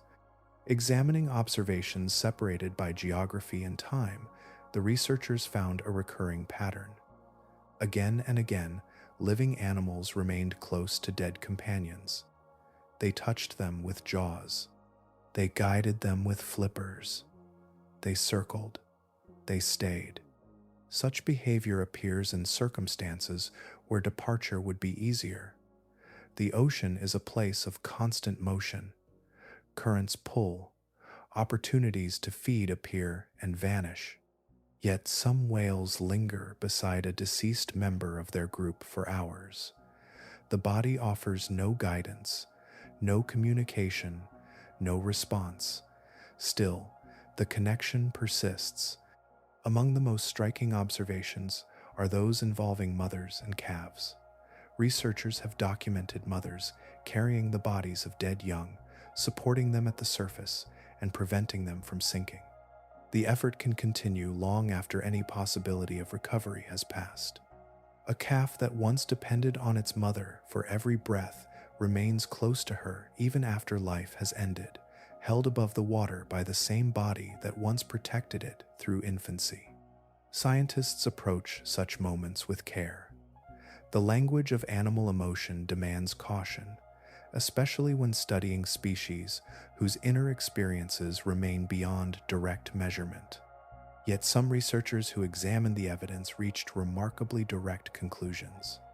Melissa Regente, a co-author of the 2016 study, stated that the animals were mourning, experiencing distress, and recognizing that something was wrong. Robin Baird, another co-author, described a process resembling the emotions humans experience after the death of a loved one. The significance of these observations lies not only in the behavior itself, but in its cost. A whale remaining with a dead companion is not hunting, it is not descending toward feeding grounds. It is not investing attention in other activities necessary for survival. Time passes, energy is spent, opportunities are lost. In the open ocean, these sacrifices carry real consequences. From an evolutionary perspective, such actions are difficult to dismiss as meaningless. Natural selection tends to remove costly behaviors that provide no value. Yet, mourning-like behavior has been observed repeatedly among highly social mammals. In sperm whales, whose lives depend upon long relationships, shared knowledge, and enduring family bonds, the death of one individual alters more than a simple head count. It changes the structure of the group itself. Researchers following social units have noted that patterns do not immediately return to their previous form after a loss. Relationships shift. Roles once filled by a particular individual remain empty. The balance of interactions requires time to adjust. The missing whale continues to influence the living through its absence. Perhaps this should not seem surprising in a society built upon memory. These are animals that recognize one another across years, preserve cultural traditions across generations, and raise young through collective effort. Their lives are threaded together through association and experience. When one thread disappears, the pattern changes. Far beneath the surface, the deep ocean remains vast and difficult to witness directly. Yet at moments like these, near the air and light above, something unmistakably familiar emerges. A whale stays beside another whale that can no longer answer. The living continue to reach toward the lost, and for a time, the bond remains. Far from any coastline, beyond routes known to sailors, and beyond the reach of immediate rescue, a single encounter entered both maritime history and human mythology. The ocean that day appeared ordinary enough, a broad expanse of moving water beneath an open sky, yet within that distance lived an animal whose life had already been shaped by generations of conflict with the hunters who pursued its kind. On the 20th of November, 1820, the whale ship Essex was operating in the South Pacific Ocean, roughly 3,700 kilometers, which is about 2,300 miles from the nearest land. The vessel belonged to the whaling world of Nantucket, part of an industry built upon the pursuit of sperm whales across immense reaches of sea.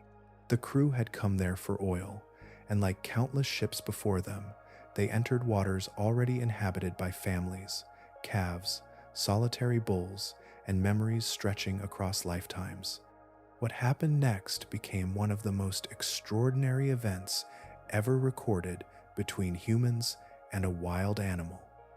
A large bull sperm whale approached the vessel from ahead. Witnesses described an immense body moving with unusual purpose. The whale struck the ship with force. Timber groaned. The impact echoed through the hull. Then, according to the accounts that survived, the animal turned away, gathered distance, and returned. The second collision proved decisive. The whale rammed the Essex again, opening fatal damage in the vessel's structure. Water entered faster than the crew could manage. The ship that had crossed oceans in search of whales began surrendering to the sea itself. Before long, the Essex was lost. Its destruction marked only the beginning of the story. 20 men escaped in 3 small, open boats, carrying limited supplies into one of the most isolated regions on Earth. What followed became a prolonged struggle against thirst, hunger, exposure, and distance. Day after day, the survivors drifted through an ocean that seemed without end. After 83 days at sea, only 5 of the original 20 men remained alive. The ordeal became infamous for the desperate measures taken during those final stages of survival, measures that later generations would remember with discomfort and fascination alike. 2 accounts preserved the event in remarkable detail. First, mate Owen Chase recorded his experiences not long after the disaster. Years later, cabin boy Thomas Nickerson provided his own recollections. Together, their descriptions established a feature that has never stopped attracting attention. The whale appeared to direct its actions toward the ship itself. Rather than fleeing, rather than reacting in confusion, it seemed to target the vessel. Whether that interpretation is correct remains impossible to prove. Yet the context matters. The Essex was actively hunting sperm whales. Other members of the same population had already been harpooned. The sea around the ship was not a neutral space. It was a battlefield, viewed from different perspectives. The incident did not stand entirely alone. Maritime historians have documented numerous reports of sperm whales charging boats, damaging vessels, or striking back after being attacked. Such responses occurred during an era when humans represented the greatest danger these animals faced. Harpoons, pursuit, and slaughter formed the background against which many encounters unfolded. The story might have remained a maritime curiosity had it not reached the hands of a young writer. In 1841, Herman Melville encountered Owen Chase's account. The narrative left a lasting impression. From those pages emerged the foundation for Moby Dick, the novel that carried the image of the sperm whale into literature, culture, and imagination across the world. And so the question remains suspended between history and mystery. A massive bull rose from the sea, struck a ship twice, and altered many lives. Whether the act was defense, warning, retaliation, or something beyond the limits of human interpretation has never been resolved. The whale disappeared beneath the water, taking its answer with it. The turning point did not arrive with a battle, nor with a sudden change in the sea. It arrived through repetition. A ship appeared beyond the horizon, then another, across generations. The oceans filled with vessels carrying people who had learned that enormous wealth could be drawn from the bodies of sperm whales. For most of their history, sperm whales occupied a world largely beyond human reach. Their feeding grounds stretched across deep basins. Their migrations crossed entire oceans. Their lives unfolded through family traditions and ancient routes established long before the first sail was raised by human hands. Yet as maritime technology expanded, the distance that once protected them steadily disappeared. Beginning around 1800, commercial whaling entered a period of relentless growth. Crews launched small open boats from larger ships and pursued whales across vast expanses of water. The work was dangerous. A harpoon had to be thrown by hand. A wounded whale could pull a boat at tremendous speed or overturn it entirely. Men were injured, ships were damaged, some never returned. Yet the risks remained acceptable because the rewards were extraordinary. The primary prize was sperm oil, the remarkable substance carried within the immense organ that dominated the whale's head. Before petroleum transformed industry, spermaceti was among the most valuable lubricants available. It burned cleanly in lamps, improved machinery, and supplied growing economies with a resource difficult to replace. A single large sperm whale could contain as much as 1,900 liters of spermaceti, enough to represent a substantial shipment of valuable cargo. Other products increase the incentive. Ambergris, occasionally produced within the digestive system, became highly prized. General whale oil also entered commercial markets. Every part of the animal acquired economic value. The result was a system that viewed a living whale not as a member of a complex society, but as a collection of commodities waiting to be extracted. The pursuit spread outward from Nantucket and other early whaling centers. Fleets from Europe joined the hunt. Later, industrial operations expanded further still. Japanese fleets and Soviet fleets traveled immense distances in search of whales. Ocean after ocean became part of a global enterprise. Remote waters that had once known only the movements of currents, squid, and migrating whales became hunting grounds. The scale of removal accumulated gradually, then catastrophically. Year after year, whales disappeared from regions where they had once been abundant. Family units lost mothers, calves lost protectors. Cultural knowledge carried through generations vanished with the individuals who held it. Because sperm whales reproduce slowly and invest heavily in each calf, recovery could never keep pace with industrial killing. Scientists estimate that before large-scale commercial whaling, the global sperm whale population exceeded 1,100,000 animals. By the closing decades of the 20th century, after roughly 180 years of sustained exploitation, more than 70% of that population had been removed. Around 1 million sperm whales had been killed. Eventually, international attitudes began to change. Scientific understanding deepened. Public concern grew.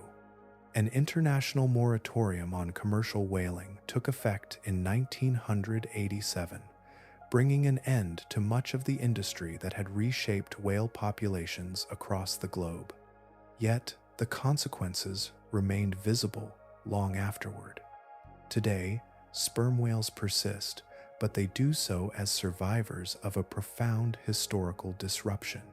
They are classified as vulnerable on the International Union for Conservation of Nature Red List. In the waters of the United States, they remain classified as endangered. There is a stark contrast resting beneath those statistics. For approximately 34 million years, sperm whales occupied the role of dominant predators within their realm. No natural hunter consistently threatened them. No rival species possessed the reach, power, or adaptations necessary to challenge them. Then, within less than 2 centuries, a newly industrialized primate carried its ambitions across the sea and nearly erased one of the oldest lineages of giants the ocean had ever known. Not every treasure of the sea glitters. Some begin in darkness, hidden within a body moving through waters far beyond ordinary sight, shaped not by intention but by the patient mechanics of survival. Deep inside the digestive tract of a sperm whale, fragments of squid accumulate after countless hunts. Most pass through without consequence. Yet the hard beaks of squid present a different challenge. Composed of material resistant to digestion, they can remain behind long after softer tissues have disappeared. Around these stubborn remnants, the whale's body sometimes begins an unusual process, layering waxy secretions over sharp surfaces as though smoothing rough edges within a flowing current. Over months, and sometimes years, those layers build upon one another. What begins as a small coating can gradually become a substantial mass. Scientists know this substance as ambergris. Freshly formed ambergris bears little resemblance to the valuable material eventually sought by collectors. Its odor is often harsh and unpleasant. Its appearance can be dark, irregular, and unremarkable. Hidden within the whale, it is simply another chapter in a biological story still not completely understood. The leading explanation suggests that ambergris functions as a protective response. By surrounding sharp squid beaks with softer material, the whale may reduce the risk of irritation or injury as indigestible remains move through the intestines. Evidence supports this idea, yet many details remain uncertain. Nature often leaves traces of its reasoning rather than direct explanations, and ambergris remains one of those traces. When released from the whale and carried into the open ocean, an extraordinary transformation begins. Sunlight, seawater, and time slowly alter its chemistry. The strong odor fades. New aromatic compounds emerge. The substance that once seemed foul develops a scent frequently described as warm, earthy, marine, and richly complex. No laboratory has perfectly recreated the full character produced by years of exposure to wind, salt, and sun. For centuries, this transformation drew the attention of perfumers, particularly in France. Ambergris became one of the most prized ingredients in fragrance making. Its value extended beyond its own scent. Ambergris acts as a fixative, helping aromatic compounds remain on the skin for longer periods. Fragrances containing it could retain depth and persistence difficult to achieve through other means. Long before modern synthetic chemistry expanded the perfumer's palette, ambergris occupied an almost legendary position. Its rarity contributed to that reputation. Only a small fraction of sperm whales are believed to produce significant quantities. Even then, most ambergris vanishes into the vastness of the sea. Some sinks, some breaks apart, some drifts unnoticed across oceans for years. Only occasionally does a piece reach a shoreline where a fortunate observer recognizes its significance. One remarkable example emerged in 2021 when a fisherman off the coast of Yemen discovered a mass of ambergris weighing 127 kilograms, which is about 79 miles. No, correction is not needed because kilograms measure weight rather than distance. The find was estimated to be worth approximately $1.5 million, illustrating the extraordinary value that ambergris can still command despite modern alternatives. The story remains strangely circular. A deep ocean predator consumes squid. The indigestible beak of that prey becomes the center of a slow biological process. Years pass within the largest toothed animal on Earth. Ocean currents carry the result across immense distances. Eventually, it arrives on a distant shore, where humans transform it into one of the world's most coveted fragrances. Few natural substances connect so many worlds at once: the abyss where squid drift, the hidden interior of a whale, the wandering pathways of the sea, and the delicate glass bottles displayed far from any coast. Ambergris endures as one of the most unusual gifts ever carried from the deep. Long before ships crossed oceans or engines turned beneath steel hulls, the sea carried its own patterns of sound. Currents shifted against underwater ridges, storms passed overhead, ice cracked in distant polar waters, rain stitched brief textures across the surface. Through all of it, the acoustic world of the sperm whale remained coherent, a vast living network through which individuals hunted, navigated, recognized one another, and remained connected across immense expanses of water. For a sperm whale, sound is not merely a useful sense, it is the foundation upon which nearly every aspect of life rests. Vision fades rapidly with depth, but sound travels.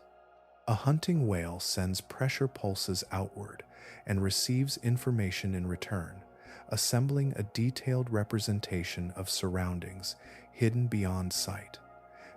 Family members exchange patterned clicks that preserve social bonds. Mothers and calves remain aware of one another through acoustic contact. Knowledge moves through this invisible medium, carried from one generation to the next. The challenge facing whales today emerges from a transformation of the ocean itself. Human activity has introduced a persistent layer of noise that did not exist through the overwhelming majority of sperm whale evolutionary history. Commercial shipping routes stretch across nearly every basin.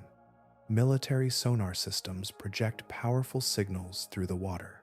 Seismic airgun surveys release repeated acoustic blasts during exploration for underwater resources.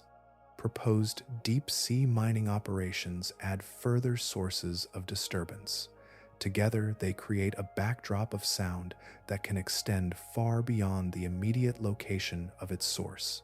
To a creature whose existence depends upon acoustic precision, this change reaches far deeper than simple annoyance. A whale searching for prey hundreds of meters below the surface relies upon echoes returning with extraordinary detail. Background noise can interfere with those returns, reducing clarity and making the underwater landscape harder to interpret. The effect resembles attempting to listen for a familiar voice while surrounded by constant mechanical clamor, except the consequences involve finding food, maintaining contact, and navigating safely through a three-dimensional world. Research has documented a range of responses. Sperm whales exposed to elevated noise levels may alter the frequency and structure of their clicks. Some reduce foraging activity. Others leave preferred feeding grounds entirely. Physiological studies have identified increases in stress-related hormones, indicating that the disturbance extends beyond behavior and into the body itself. The effects are not always dramatic or immediate. Often they accumulate gradually, shaping daily decisions repeated across months and years. Communication suffers as well. Under favorable conditions, sperm whale codas can travel approximately 4 kilometers, which is about 2.5 miles. Within that range, family members exchange information and maintain awareness of one another's presence. Increasing background noise can shrink this acoustic horizon substantially. Messages that once reached distant relatives may fade before arriving. Connections that evolved over millions of years become harder to maintain, not because the whales have changed, but because the medium through which they communicate has become crowded. At greater intensities, the consequences can become severe.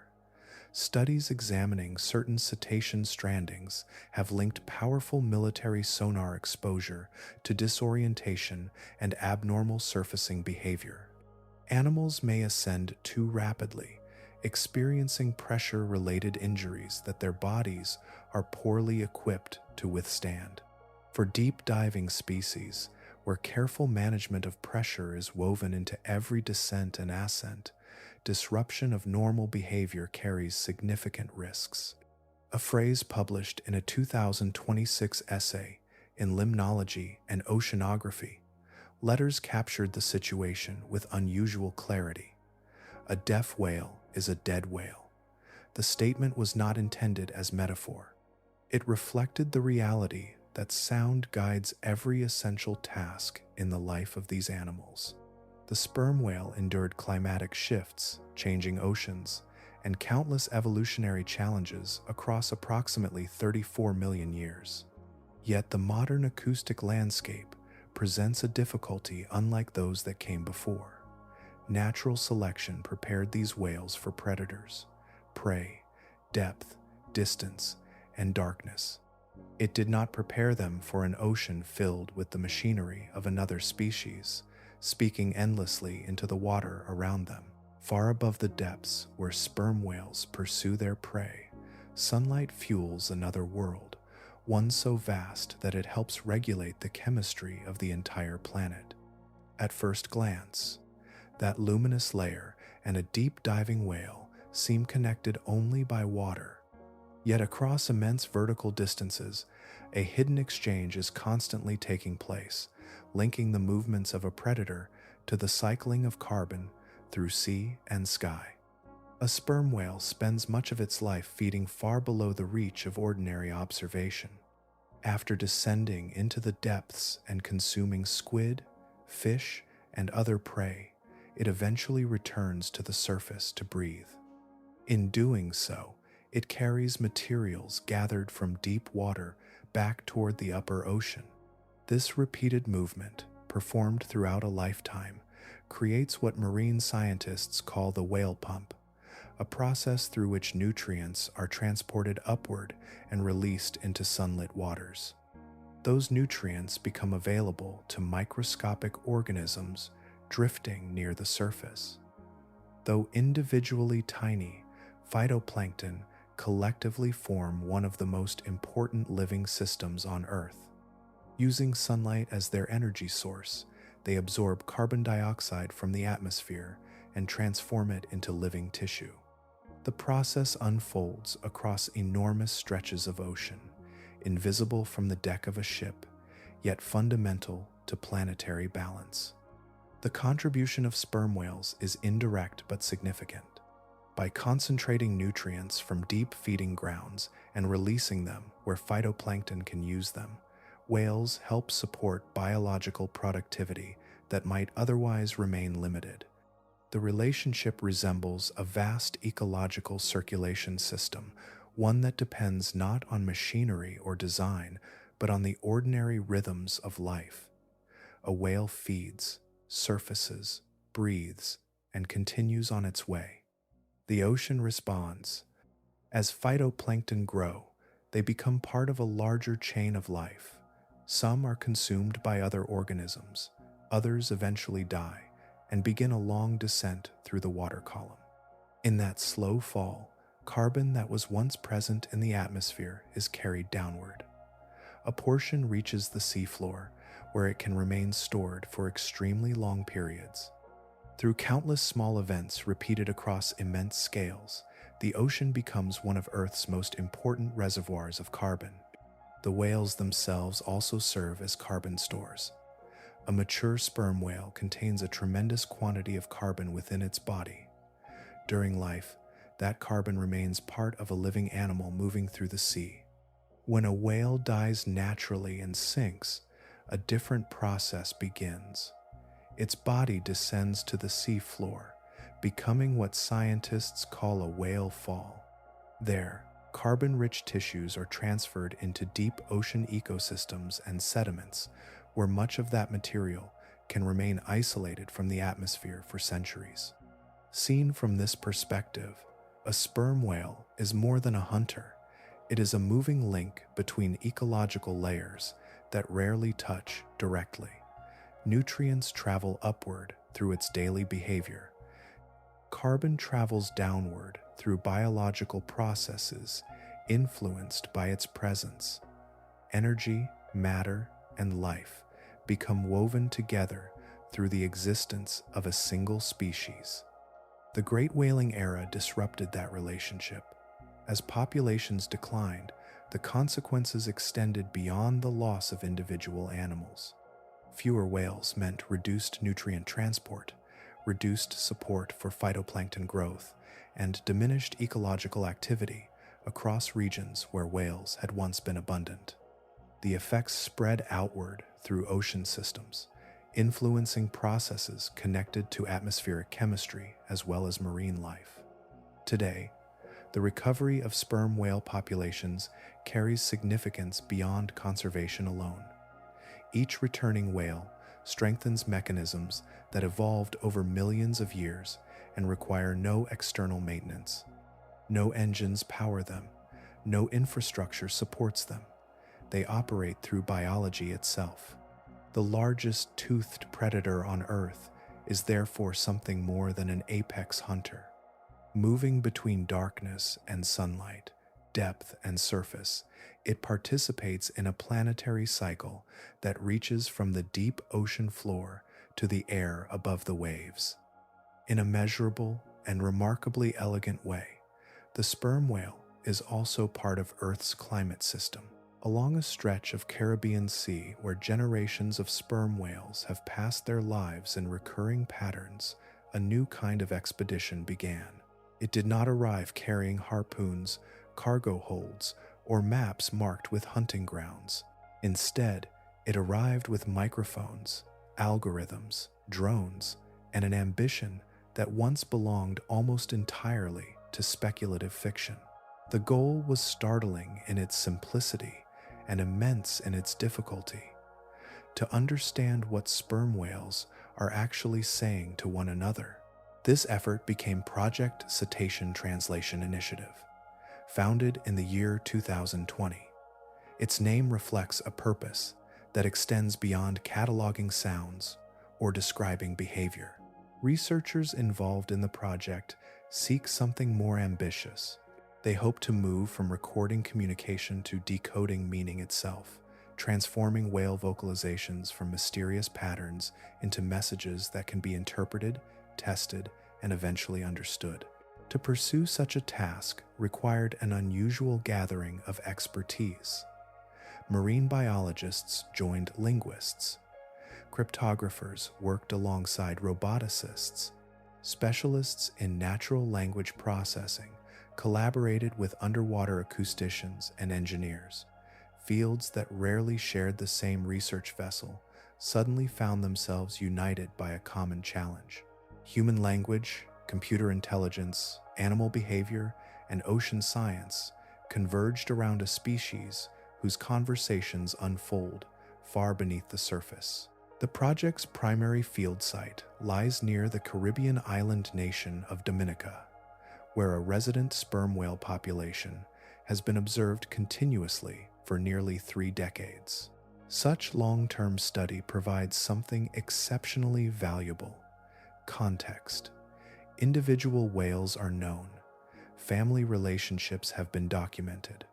Social histories stretch backward across years. Each recorded vocalization can therefore be linked not merely to a sound, but to specific animals, specific circumstances, and specific social interactions. As technology advanced, the methods used to gather information became increasingly refined.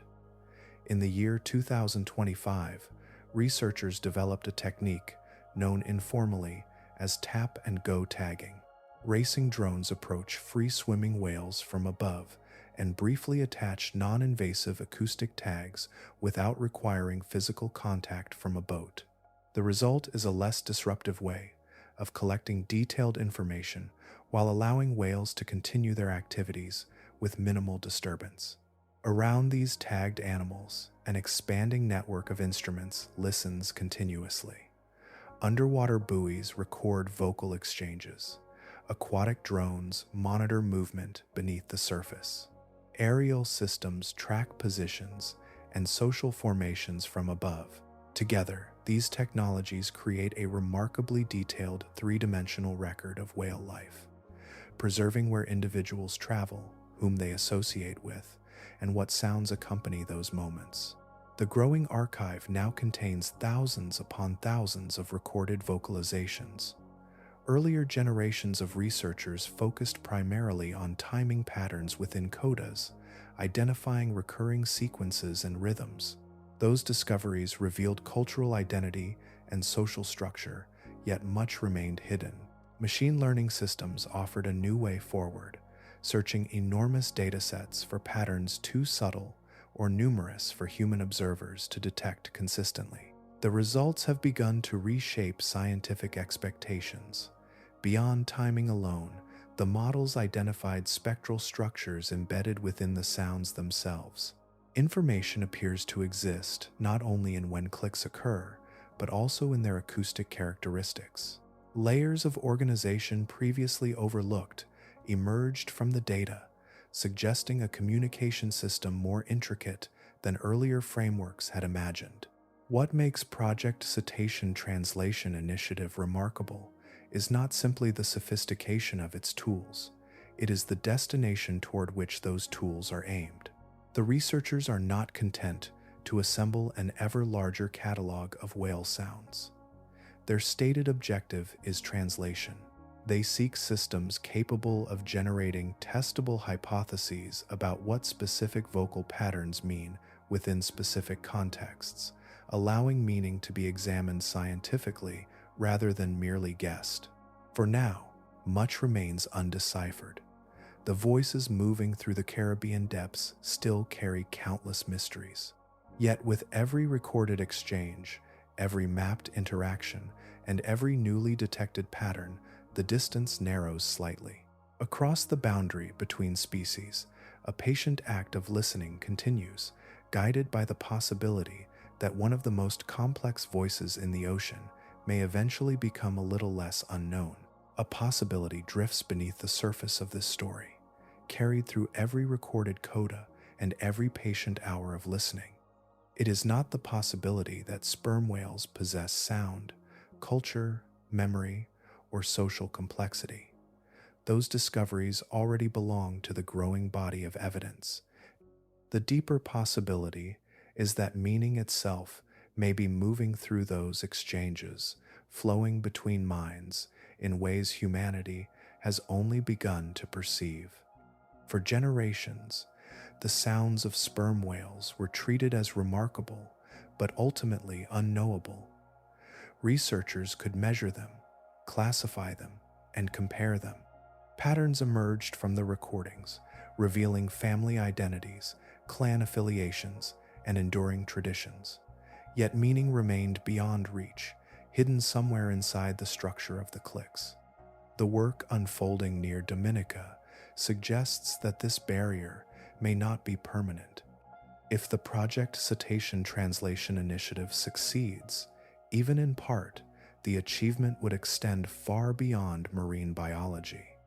It would represent the first sustained scientific access to a non-human communication system whose complexity approaches what researchers traditionally reserve for language. Such a discovery would not diminish human language. Instead, it would expand the landscape in which language exists, transforming it from a uniquely human territory into a broader feature of life. This possibility gained additional weight after research published in the year 2025 revealed vowel-like acoustic structures within sperm whale codas. The findings suggested layers of organization previously unrecognized, characteristics that resembled elements of human speech more closely than many scientists expected. Linguist Gasper Begush noted publicly that such discoveries encourage a reconsideration of language itself, inviting scholars to examine whether human language stands entirely alone or occupies a position along a wider continuum. As those conversations spread through universities and research institutions, another discussion began to unfold alongside them. The implications were no longer confined to science. They reached into philosophy, ethics, and law. If a species demonstrates communication rich enough to encode identity, relationships, shared traditions, and perhaps information still undiscovered, society may eventually be forced to reconsider how that species is treated. For this reason, the Project CETI Translation Initiative has worked with the More Than Human Life program at New York University School of Law. Their interest lies not in speculation, but in preparation. Legal systems have historically been built around assumptions regarding intelligence, agency, and communication. Evidence that challenges those assumptions may eventually require new frameworks capable of recognizing forms of life that do not fit older categories. Beyond academic institutions, similar ideas have already begun to appear elsewhere. In the year 2024, Indigenous leaders from New Zealand and the Cook Islands joined in the He Whakaputanga Moana Declaration, recognizing whales as legal persons possessing specific rights. The declaration emerged from cultural traditions far older than modern machine learning systems. Yet it intersects with the same emerging question.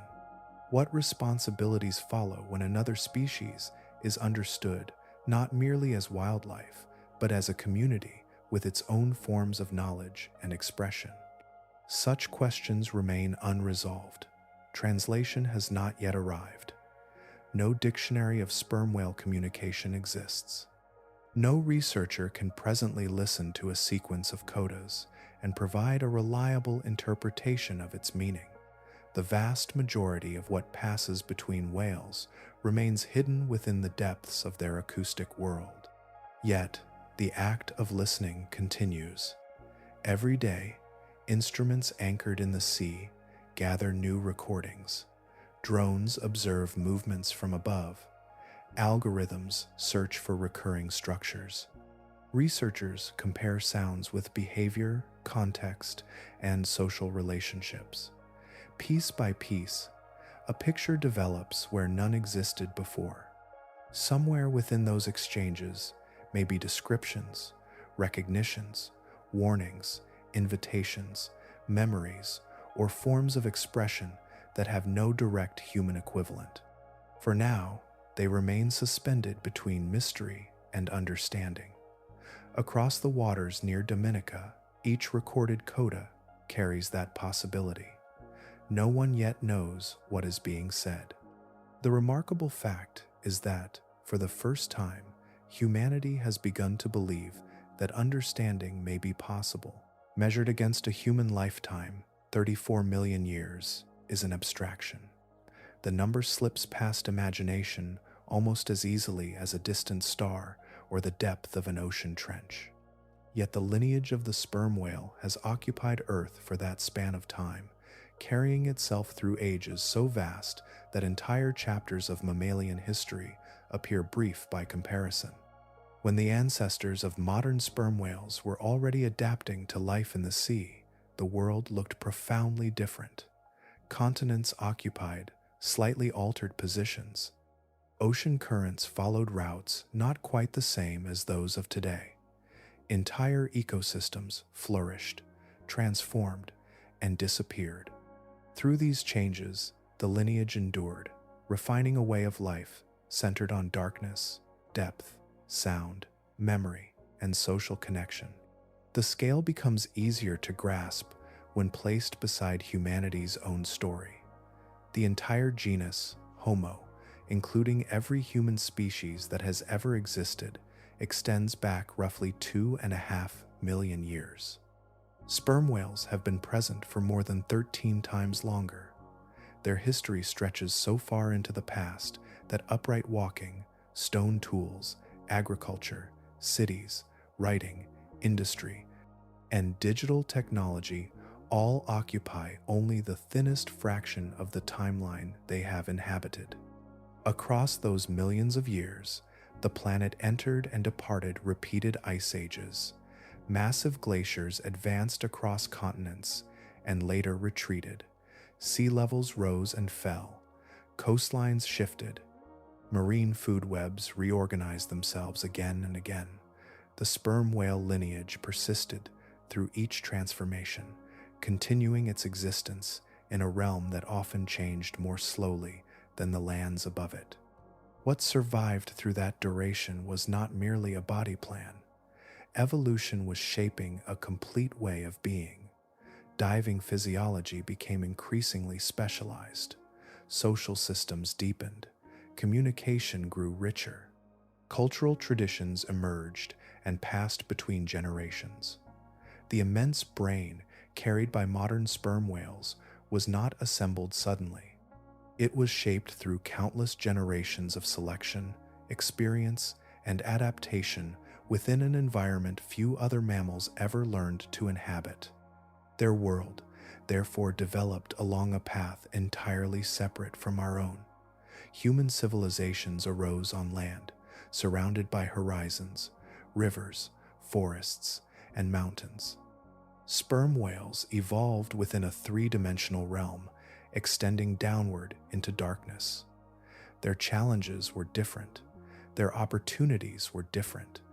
The information most valuable to survival came not from sight across landscapes, but from echoes returning through vast volumes of water. Because of this, comparisons between human intelligence and whale intelligence often reach their limits. Such comparisons assume a shared destination, as though every mind evolves toward the same objective. Yet the sperm whale brain was never shaped to solve human problems. It was shaped to navigate an environment where prey drifts beyond vision, where family members may be separated by depth, and where information travels most effectively through sound. Within that framework, cognition became something uniquely suited to the deep ocean. Echolocation returns are transformed into detailed spatial awareness. Social relationships persist across decades. Cultural identities survive across generations. Individuals recognize one another over immense spans of time. Knowledge travels through family lines and vocal traditions. All of this unfolds within a lineage whose continuity extends beyond the rise of humanity itself. The realization carries a particular kind of perspective. Human beings often regard themselves as the primary reference point for intelligence, communication, and culture. Yet beneath the ocean's surface exists another history, one that developed independently and in parallel for tens of millions of years. It reached the present day without guidance from human civilization and without any need for human understanding. The great brain within the head of a sperm whale emerged from that ancient journey. Generation after generation contributed to its formation, each life adding another thread to a tapestry woven across deep time. Whatever knowledge, perception, or experience exists within that mind was shaped by an ocean older than any city, nation, language, or monument humanity has ever produced. Only recently have we begun listening closely enough to recognize how much remains unknown. The span of 34 million years still stretches before us, immense and largely unread, like a long manuscript resting beneath the waves, written in a language whose first pages are only now being opened. Far below the brightness of weather, waves, and shifting clouds lies the true bulk of the ocean. The familiar surface, where ships travel and sunlight dances across moving water, is only a thin skin atop a realm of astonishing scale. Beyond roughly 200 meters, which is about 656 feet, the world begins to change. Light fades rapidly, colors disappear, the surface recedes into distance. A different planet seems to emerge beneath the same sea. This deep ocean covers approximately 65% of Earth's surface. By both area and volume, it is the largest habitat our planet possesses. Yet, despite occupying such immense space, it remains one of the least explored environments known to science. Estimates suggest that more than 95% of the deep ocean has never been directly observed. Human maps of this realm often resemble sketches of an unfinished continent, with vast regions still waiting for their first close examination. As depth increases, conditions grow increasingly unfamiliar. Below 1,000 meters, which is about 621 miles, divided by 1,000, or approximately 0.62 miles, temperatures hover near freezing. Sunlight never reaches these depths. The water exists in perpetual darkness. Pressure accumulates relentlessly, rising to hundreds of times the atmospheric pressure experienced at sea level. Every surface is compressed beneath an immense weight of water extending upward toward horizons no inhabitant of the deep can see.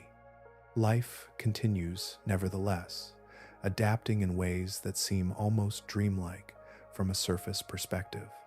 Without sunlight, photosynthesis cannot sustain ecosystems. Food arrives from above as drifting organic material, or through complex food webs built around alternative energy sources. The familiar markers of season become blurred. Day and night lose much of their meaning. Existence unfolds according to rhythms that differ profoundly from those governing forests, grasslands, and coastlines. In this darkness, evolution followed unusual paths. Many animals generate their own light through bioluminescence, producing flashes, glows, pulses, and signals that transform black water into a scattered constellation of living stars. Others developed extraordinary sensory systems capable of detecting vibrations, pressure changes, faint chemical traces, or distant movements. Some possess body forms so unfamiliar that they appear less like terrestrial creatures and more like inventions from speculative imagination. Among these inhabitants, the sperm whale occupies a singular position. Unlike the creatures native to the depths, it remains an air-breathing mammal, warm-blooded, and dependent on the surface for every breath. Yet it descends into this environment with remarkable confidence. The deep ocean is not merely a place it visits, it is the landscape around which its existence has been organized for millions of years. Each descent carries the whale into regions where many predators would become helpless. Vision offers little assistance. Distances stretch through darkness. Prey drifts beyond direct observation. Yet the whale navigates these depths with precision, transforming sound into perception and echoes into understanding. Through abilities shaped across deep time, it moves through the abyss as effectively as terrestrial predators move across open plains. The scale of this hunting domain remains difficult to absorb fully. Over a lifetime that may approach 70 years, a sperm whale can travel across immense portions of the ocean, returning repeatedly to productive feeding grounds while ranging through territories that span millions of square kilometers. Such distances exceed the experience of most land animals many times over. The whale's world is measured not by valleys, rivers, or mountain ranges, but by vast expanses of water extending across entire ocean basins. Seen from this perspective, the deep ocean becomes something more than a habitat. It resembles an alien realm existing alongside the familiar Earth. It is cold, dark, immense, and only partially known. Strange forms drift through it. Ancient food webs sustain it. Hidden landscapes shape it. Within that enormous dominion, the sperm whale stands at the summit, not as an intruder from the surface, but as a master of one of the largest and least explored environments our planet has ever produced. Long before a whale appears at the surface, before a click reaches a hydrophone, before a scientist assigns meaning to a pattern hidden within sound, there is often a feeling that arrives first. It lingers at the edge of thought, difficult to name. Across centuries of encounters, humans have described sperm whales with a vocabulary usually reserved for mountains, storms, deserts, and the night sky. The response has often been called fear. Yet the deeper one looks, the less that explanation seems sufficient. The sperm whale does not hunt human beings. Encounters between whales and people are, under ordinary circumstances, remarkably peaceful. Boats drift near them. Researchers work among them. Calves rise beside their families. The famous destruction of the Essex remains memorable precisely because it was unusual. It emerged from circumstances shaped by violence already directed toward the whales themselves. Outside such rare moments, the animal shows little interest in conflict with our species. Something else explains the feeling that has followed this creature through history. Part of it begins with scale, not merely physical scale, though that is certainly present. A mature sperm whale possesses dimensions that seem borrowed from another age of Earth. Yet physical size alone does not create the sensation. Elephants are enormous. Ancient trees are enormous. Mountain ranges exceed both. The response provoked by the sperm whale reaches beyond measurements of length and mass. It is a scale of existence. There is the scale of time, stretching backward through 34 million years of uninterrupted continuity. While continents shifted, climates cooled and warmed, and entire lineages appeared and vanished, these whales persisted. Generation followed generation across spans so vast that human history occupies only the thinnest layer near the end. The family units crossing the ocean today inherit patterns shaped by ancestors separated from us by expanses of time that resist ordinary comprehension. There is also the scale of mind. Earlier reflections carried us through the immense architecture of the whale brain, through cultures transmitted across generations, through social bonds maintained over decades, through communication systems whose structure continues to reveal new layers under study. None of these traits prove superiority.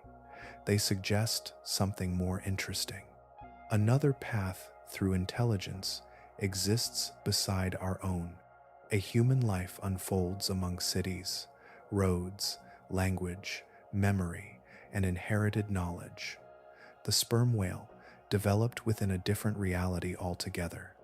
Its world is composed of depth, pressure, sound, migration, kinship, and darkness vast enough to swallow continents. The mind shaped by that environment was never designed to understand humanity. It emerged to understand an oceanic universe whose dimensions exceed direct human experience. This distance between experiences recalls a famous insight offered by philosopher and scholar Thomas Nagel. In a widely discussed work published during the 1970s, he argued that every conscious creature possesses an inner perspective, a way the world feels from within, inaccessible to outside observers. No matter how much one studies a bat, measurements alone cannot fully reveal what it is like to be that bat. The same thought drifts naturally toward the sperm whale.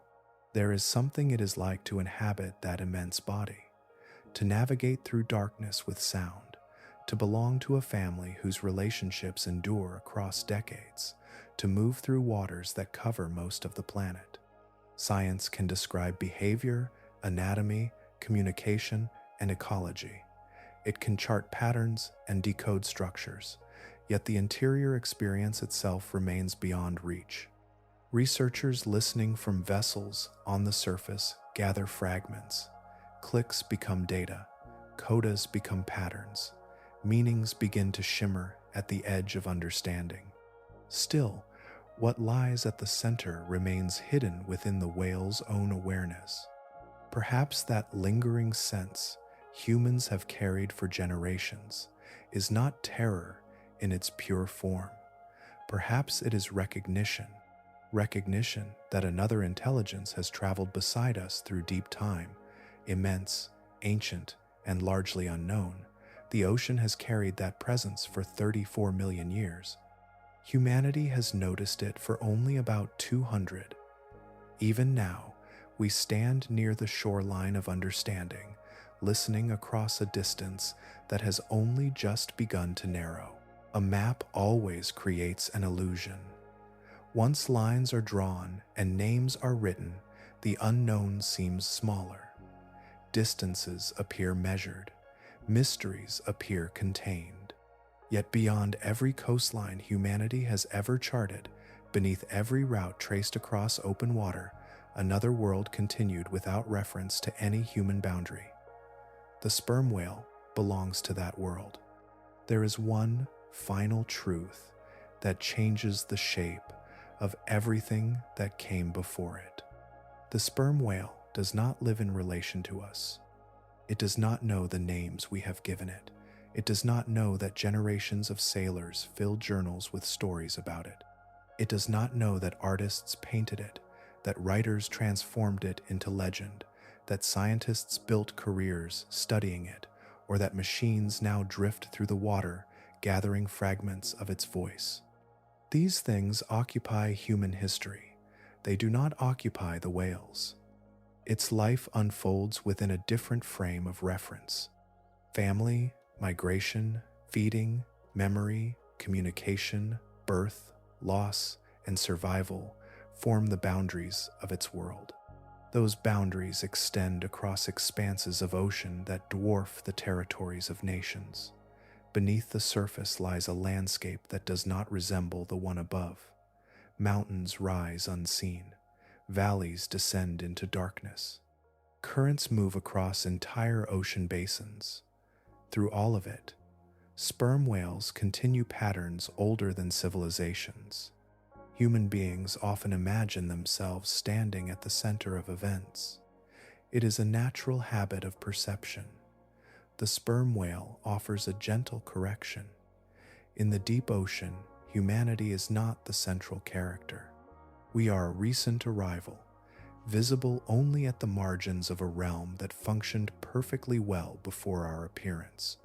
That realization can feel unsettling at first, yet it carries a certain clarity. The deep ocean does not diminish humanity. It simply reveals scale. Across the journey of this story, we have encountered minds shaped by darkness, cultures carried across generations, languages whose meanings remain only partly visible, and social bonds maintained through spans of time that exceed many human lifetimes. Each discovery points toward the same conclusion. The living world contains forms of intelligence that developed independently of our expectations. The sperm whale is among the clearest examples. Long before cities, agriculture, writing, or navigation, its ancestors already traveled through the depths. They endured shifts in climate, transformations of coastlines, and changes that altered entire ecosystems. They passed through ages of ice and warmth. They survived periods when the chemistry of the oceans changed dramatically.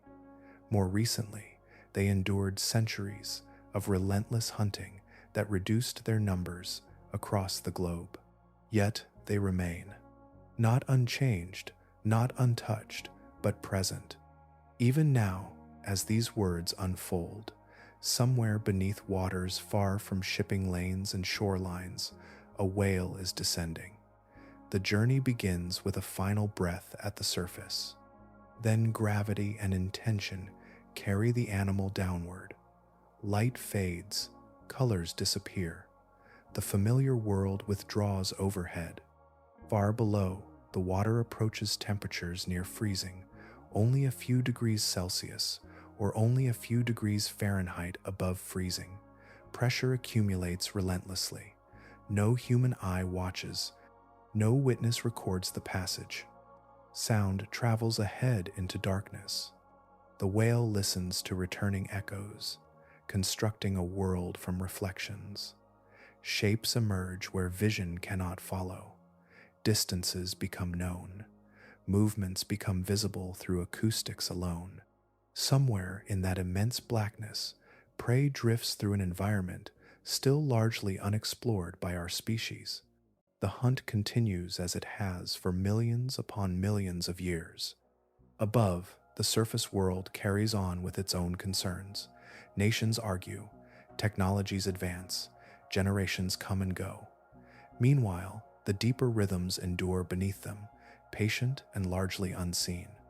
Perhaps that is the lasting lesson offered by the sperm whale. Not fear, not dominance, not mystery alone. Perspective. The ocean keeps most of its stories hidden from view. A few rise close enough for us to glimpse. A few answer our curiosity with fragments of understanding.